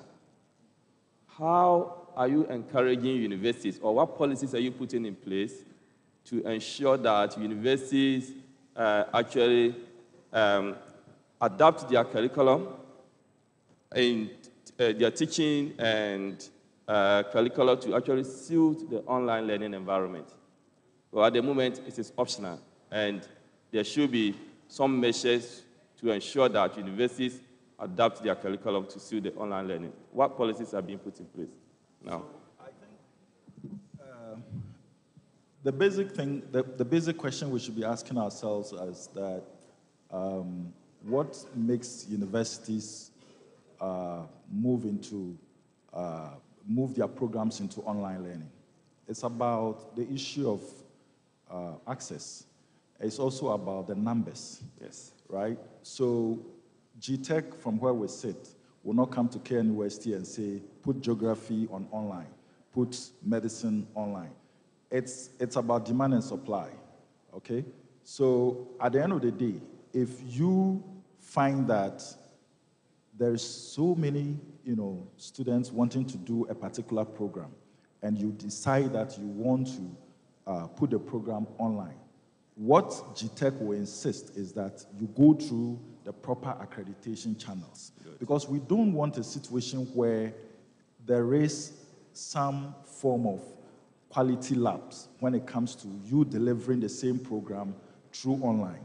So number one, we are more interested in ensuring that the program you are putting out there, which is through online, has the right quality and the right accreditation processes. So that is number one. Number two, when it comes to your question of making it either optional or not optional, I think that it boils down again clearly to the internal governance systems of the university. We cannot come out and say that make online learning pass a regulation or whatever and say that online learning should be enforced some kind of, as part of the modalities that teaching and learning should be conducted. It's already there. I mean, all our universities are doing it, and it's all based on the issue, the forces of demand and supply. The most important thing for us is to ensure that the quality assurance processes are followed, and that is what we've been doing. As I mentioned, at the moment, the procedure that is being used is to get the quality assurance measures that are being used on the various accreditation of regular programs, adapting them to distance education programs. But what we need to understand here is that the modalities in teaching these streams are different. Okay, distance education modality is different from the regular stream modality, and of course, it means that the way in which it is assessed must be different, and that is where we are aiming at. Look, we want to ensure that by the end of the year, we have some tailored quality assurance measure, accreditation measure, that would focus mainly on blended learning, e-learning, distance education in all its forms. So that when we are assessing the quality of it and when we are assessing how teaching and learning should be provided, it is done within the context of law, it is done within the context of quality assurance, it is done within the context where it is comparable to the regular stream, so that there isn't any form of ambiguity or create any form of competition and say that, okay, this stream is better than that stream. We want to avoid that kind of okay, so issue. Let me have your final thought on this, and then I'm finished with you. Before COVID, online learning, especially in Ghana, was kind of looked upon, and there are instances where people present online certificates and it is not even being recognized. But all of a sudden, after COVID, if your university is not adopting the online learning, e-learning system, then it means the university has become too traditional. However, we have people having certificates through online mode and all that.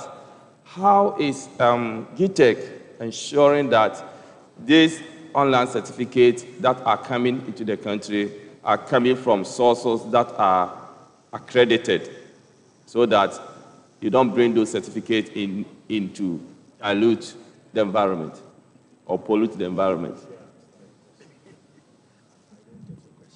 Yes, what I'm saying is, before COVID, we had online certificates being looked down upon. But just after COVID, we are singing praises for online certificates. But we have a number of certificates that are coming in that are coming from some suspicious sources. So what is GTech doing to ensure that the online certificate that we are receiving in our institutions are coming from the right sources or accredited sources? Okay, I get it now. So GTech has a whole department called the Credentials and Evaluation Department. And as a matter of policy, we actually wrote to the Ministry of Finance last year. We came up with a policy paper, and the whole idea was to put together some policy thematic areas that would mandate everybody in this country to subject their certificate to evaluation.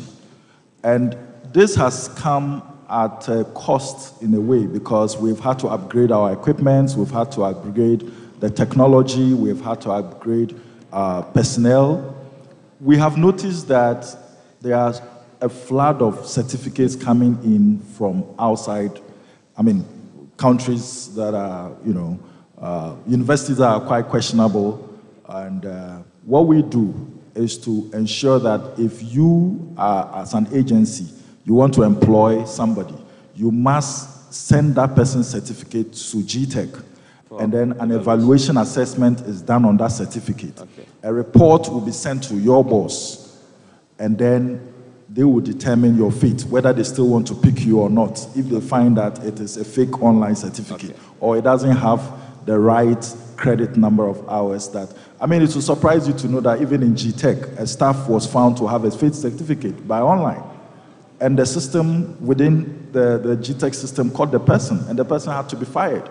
So it is a very, very strong, stringent system. All right. Thank you very much. Thank you. I think it's clear now. Can we have our final thought briefly? We have been prompted about the time.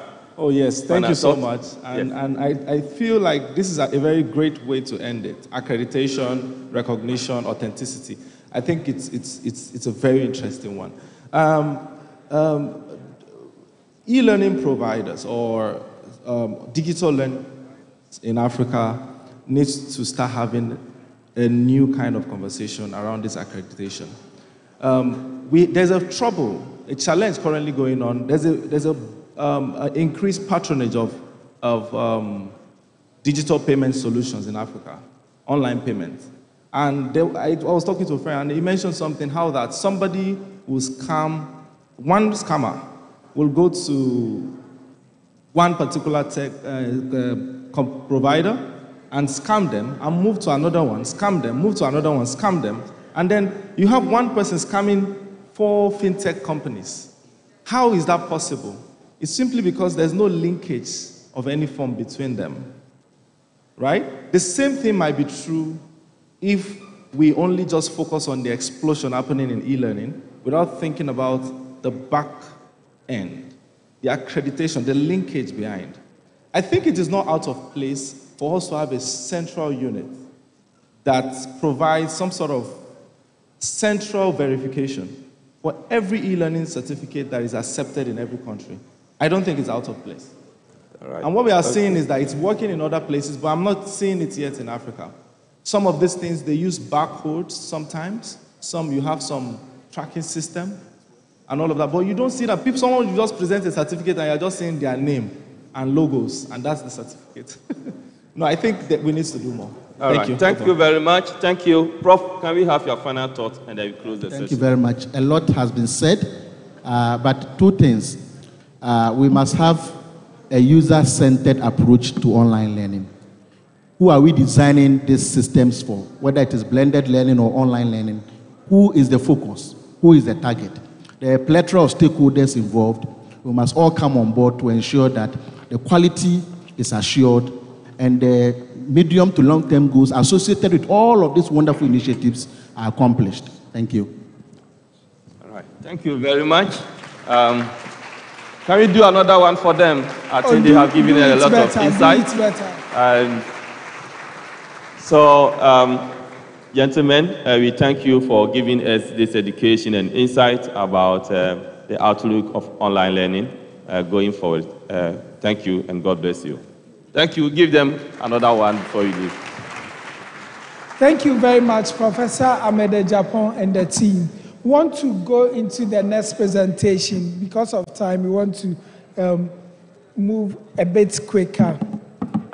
The next presentation will be given by the CEO of Mindset EdTech Innovation Center and board member, the Center for Educational Technology, Israel. Avi Warshawski is the founder and CEO of Mindset, I hope I got your name correct, EdTech Innovation Center, and a member of the board of directors of the Center for Educational Technology. I'm sure when you check their profile, you will see it, just so that we cut it a bit brief. Warshawski is today one of the leading global speakers on the future of learning and founder of the internationally acclaimed Global EdTech Startup Awards and Shaping the Future EdTech Conference.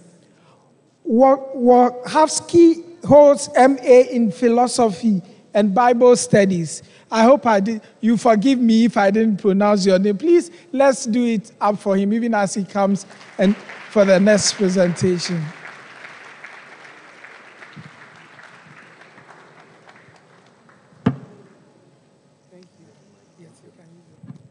Thank you very much, and I really appreciate the struggle with my name. I know it's difficult for Ghana people to pronounce, also for me. It's a long name. So first of all, I'm really happy to be here and honored to be part of this amazing conference, and congratulations to the KNS UST for putting such a great event. This is my first time in Ghana, and I'm really impressed from the little I've seen so far. And my main impression is from the people and from the vibe of the people. Some of you probably saw me dancing this morning with the group from the National Center for a Culture of Kumasi, and I'm considering to join them if they will accept me. It was really, really fun. And in my day job, I'm running Mindset. Mindset is an EdTech innovation center. It's based in Israel. And our main activity is working with startups. We run an accelerator. We run a venture studio in which we are developing new solutions for the world of education. And actually, in the next session, one of the breakout rooms going to be an encounter with some of the startups that grew up in Mindset. So we are all invited afterwards to see them. But now I'm not going to speak about Mindset. I will dive into a specific area that we are dealing in with Mindset, and this is the generative AI that was mentioned during the day by a few of the speakers. And generative AI is, of course, let's see if I can make it move. 1 second. Yeah, technology works. I started from this illustration. Maybe some of you recognize this from the Gulliver Travels book. We all know about the giants and the little people, but there is also a chapter about a place called Lagado, in which Gulliver meets some kind of a university, and there is a group of students who are each one holding a stick. On the sticks there are some written letters, and they are moving those letters, and there are some combinations of words. And the outcome, although there is no sense in the way they are moving the letters, the outcomes generates text in science, in philosophy, in literature. And of course, Jonathan Swift, the writer, had an amazing vision to predict the revolution that we are now in. And this revolution is led by giants, exactly as the Gulliver story, Microsoft, Google, AWS, etc., that generates for us the miracle. And I'm sure, because all of you are in the world of education, many of you saw the presentation of Sal Khan about a month and a half ago in the new version of ChatGPT 4.0, but I'll show a part of it just to remember. If you can make it. So he's sitting here with his son, and his son has and as you can see in the movie, we don't hear it, but I can give the sounds. The OpenAI engine gives him instruction like a real teacher. She's really almost communicating him as a human being. She can see, I say she because she has a feminine voice, she can see the graphics and tell him, look on this corner, look at that corner. He points, the camera identifies where he's working on. And also the voice, she recognizes that this is the voice of the father, this is the voice of the son. Unbelievable. And really encourage you all to try to play with this. And this kind of releases of new versions of the OpenAI or Google or any other, Anthropic last week, generates something that was coined as AI vertigo. There's so many things that are happening out there, very difficult to track all of them, and even more so difficult to understand their significance to education. I'm still struggling with the clicker. Yeah, works. Works too good. So how education is reacting to this revolution? Basically, we can see like three way of approaches. The first one we can call the magician of Walt Disney that we all know, Apprentice, that in this framework, the AI is helping us as an assistance. We have our existing world of education, and AI is just a tool that amplifies what's happening. For instance, Khan Academy that we saw beforehand has Khan Migo, which is an assistant, but it's an assistant in the context of the school as we know it. The other approach is Sleeping Beauty. Sleeping Beauty as well. We are waiting for the prince to kiss us in the future. And we can say a lot of things about how AI will change the workforce, how AI will change education, but we keep waiting for it. Still keeping the same world, but waiting for the future. And last, and maybe the most popular one, is the bad wolf. There's a lot of things that are scary about AI. We talked about them a lot, and we try really to protect ourselves from all those things. And the problem, I think, with all those approaches, that they are all keeping the old world in place. And to illustrate this, I invite you to take a look at this picture. This is the movie presenter and the camera of the Lumiere brothers. The Lumiere brothers, known as the people who invented the cinema, which probably is not the case, but were at least one of the first ones. And their machine could show 1 minute movie, no more than that. And I don't know if anyone has ideas why it was only 1 minute movies.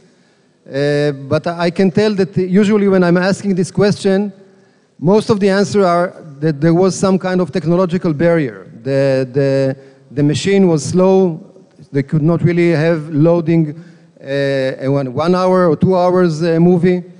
But actually this is not the case. They could. There was no technical barrier. The reason they were projecting 1 minute movies was because the Lumiere brothers were stills photographers. This is what they used to do. And still photographers are taking stills pictures. So when they started to do movies, they were looking like movies pictures. Like, for instance, they have a very famous movie, you can find it in YouTube. A train arrives to the station. I don't know if anyone saw this movie, but the content of this movie is also the headline. You see a train arrive to the station, this is the movie. And it makes sense because they were doing like family photos. So now their photos could move a little bit, but it was still photos. And it took like 2 or 3 years until someone else, not one of the Lumiere brothers, understood that he can tell a story with the movie. And telling a story with the movie can take longer than 1 minute. And I think we have the same problem that the Lumiere brother had when we are looking into AI. We don't understand this medium. We still look at this medium with the tools and with the understanding and with the infrastructures of education that we used to have in our existing world. And if you're looking on what are the most discussed topics about AI in education, usually false information will be the first one, replacing the teacher will be the second one, and cheating in tests will be probably the third one. Those are the topics, and all those topics are reflection of the existing world. And if we are, again, struggling with the clicker, yeah. And if you're looking on this problem, this is what is called the curse of the familiar. We have already an idea about how education works. We know that we have textbooks, we have teachers, we have tests. So everything that we see is entering this drawer, although in this case we have something that is really new for us. And one of the most interesting thinkers in the last century, Harold Innis, stated, I think, a very important observation about changing new media. When you're changing a new media, and AI is a media beyond other stuff as well, you're not just moving the content or your habits or your way you operate from one tool to the other one. You're also reinventing, in a way, the way in what we are interested in, how do we think, and what are our values and skills. And I think we see all this already looking on the AI revolution and looking on, for instance, about the world of skills. We have right now skills of integrating text and writing text that until 2 years ago we could not imagine that they can be replaced by a machine. But when this is the case, probably we won't be able to test our students about those skills in the way we did until now. And during this session before me, the calculator was mentioned. And I remember that myself as a student, when the calculators enters, there was a big arguments about with the parents about the question whether kids will know calculus when they're using those kind of calculators. And the truth is that we don't know calculus as good as we could if we didn't have those devices, but we know other stuff. And probably the same will happen to the skills that we are now have to lose because of this new technology. But it's not just about skills, it's also about values. We highly appreciate originality, but what it means to be original in the age that we can generate, each one of us, a Van Gogh painting or Bach music. Even if we think originality is extremely important, we cannot avoid this train that already left the station and reshape our world of originality. And last way of thinking, I'm using heavily this tool. There are many others that are doing the same thing. It's called Ask My PDF. When I have to read a long article in a PDF usually, and I'm not really interested in the literature behind it, I'm using this tool. And this tool, what it does, he asks questions. I'm actually not reading the document, I'm interviewing the document. I'm asking questions that I'm interested in. Let's say I'm reading a report about AI in LA. This is something I read this morning. I'm asking my questions, and then the AI engine gives me the answer of this PDF. And in the end of this process, maybe I read 60% or 70% of this document, but I did not read it in the order of the writer. I was not really enjoying the energy and the thought that he was putting on the literature and the style of the writing. I was following my own interest, and this is a huge change in way of thinking and way of reading and in other behaviors.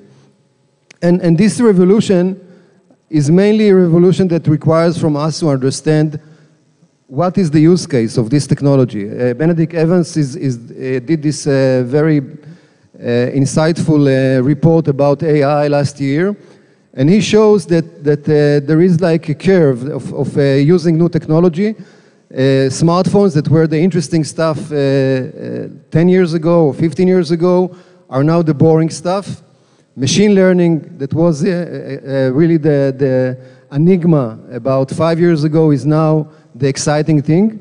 And we are now in the face of generative AI asking ourselves, what is good for? And in this sense, we are back to the same situation in the early days of computing. I don't know who of you seen those ads, but those ads in the early days of computers were a way to illustrate what do you do with this new thing, with this computer. And people could not really imagine any use case. This computer could do thousands of things, and they could not really imagine one concrete thing that I can use. So they came with this use case that no one is having ever used computer. But this is a very good illustration for what's happening for us as well in generative AI.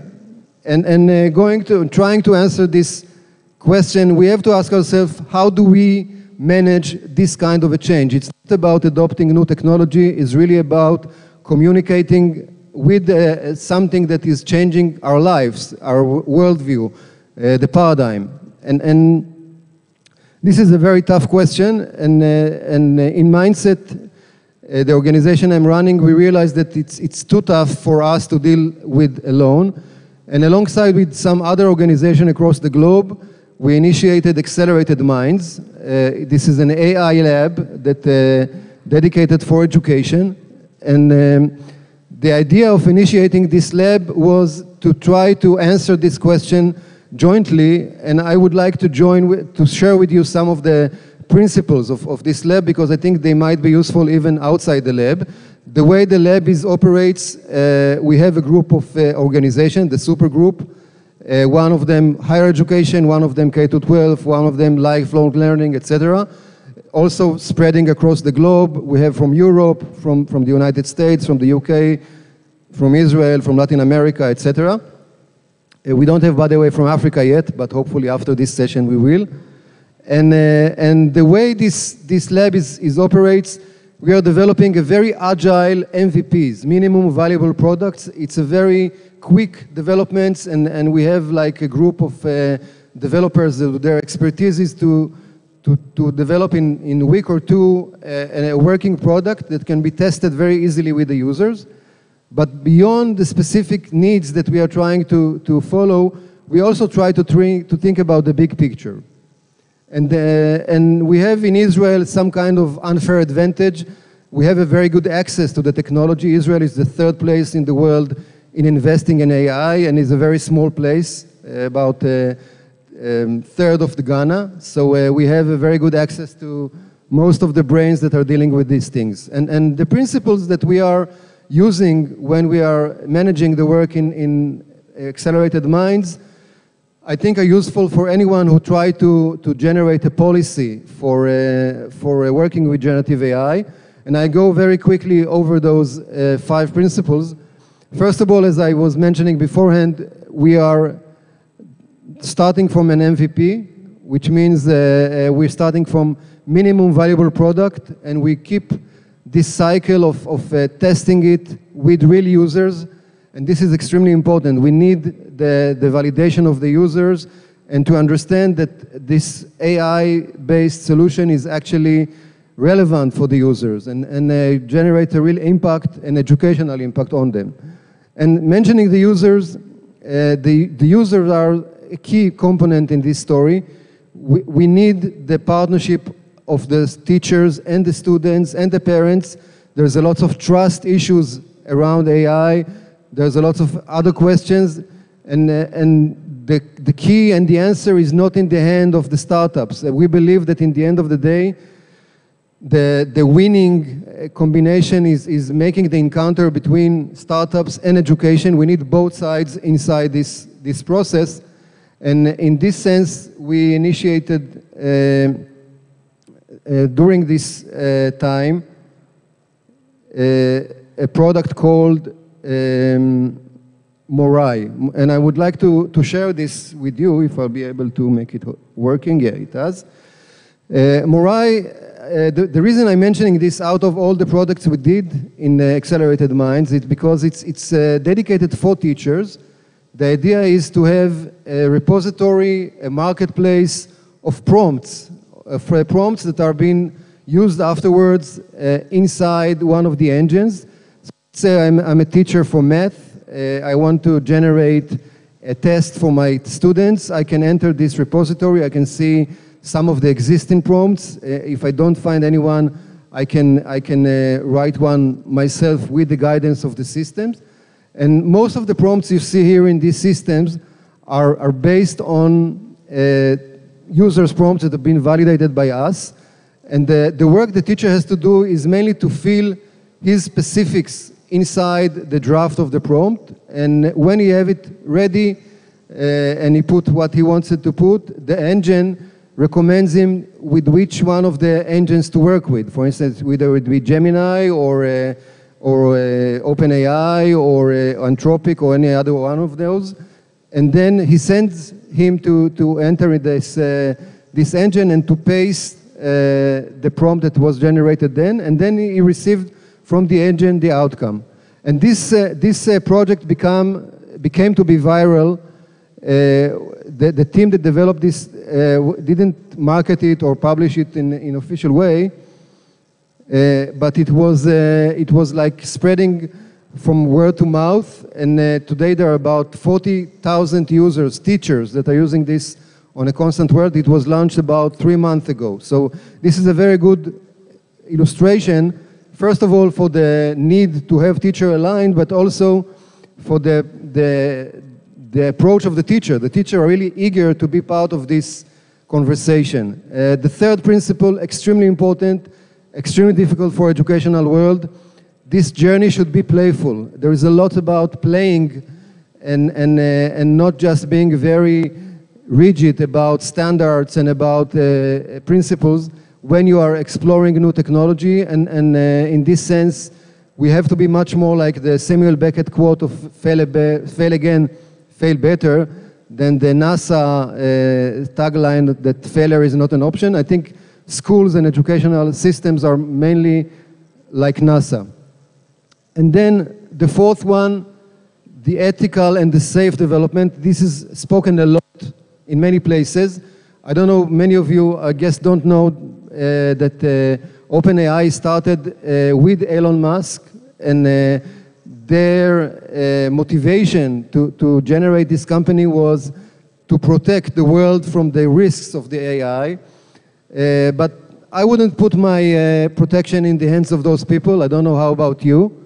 And speaking in generally about the big tech companies, I think they're all very capitalistic. There's too many signs that they are not really following the right consideration, which means that each one of us, should be very aware to the problem. We should not assume that this was solved somewhere and we are in a good place. And there's a lot of work to do on each implementation of AI that regarding privacy and ethical aspect. And the last point is going back to the Lumiere example that we started in the beginning. The biggest challenge of the lab is narrowing the imagination gap. This ad was an ad for phones in the 60s, and they were trying to imagine how phones would look like in the future. But they could not imagine a phone without a wire. And we are, again, in the same place. We need to find a way to open the barriers to our imagination. And in a way, looking on those giants that we started in the beginning, tying them up and making them to work for the world of education. Thank you very much.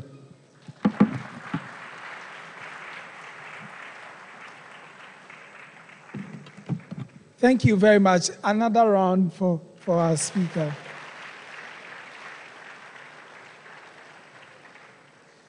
So we'll go into breakout rooms, and then I'll take you through the breakout rooms, what we'll be experiencing in the rooms. There are 4 breakout rooms. One is in the main auditorium. So when you see Great Hall main auditorium, the reference is this particular room. That is what we mean. Now there's another one by the library. When we say the library conference room, when you exit the building, so if you exit from this side on my right, you exit, you turn left, you see the arrow signs pointing to that side. There's an aisle just where I'm looking.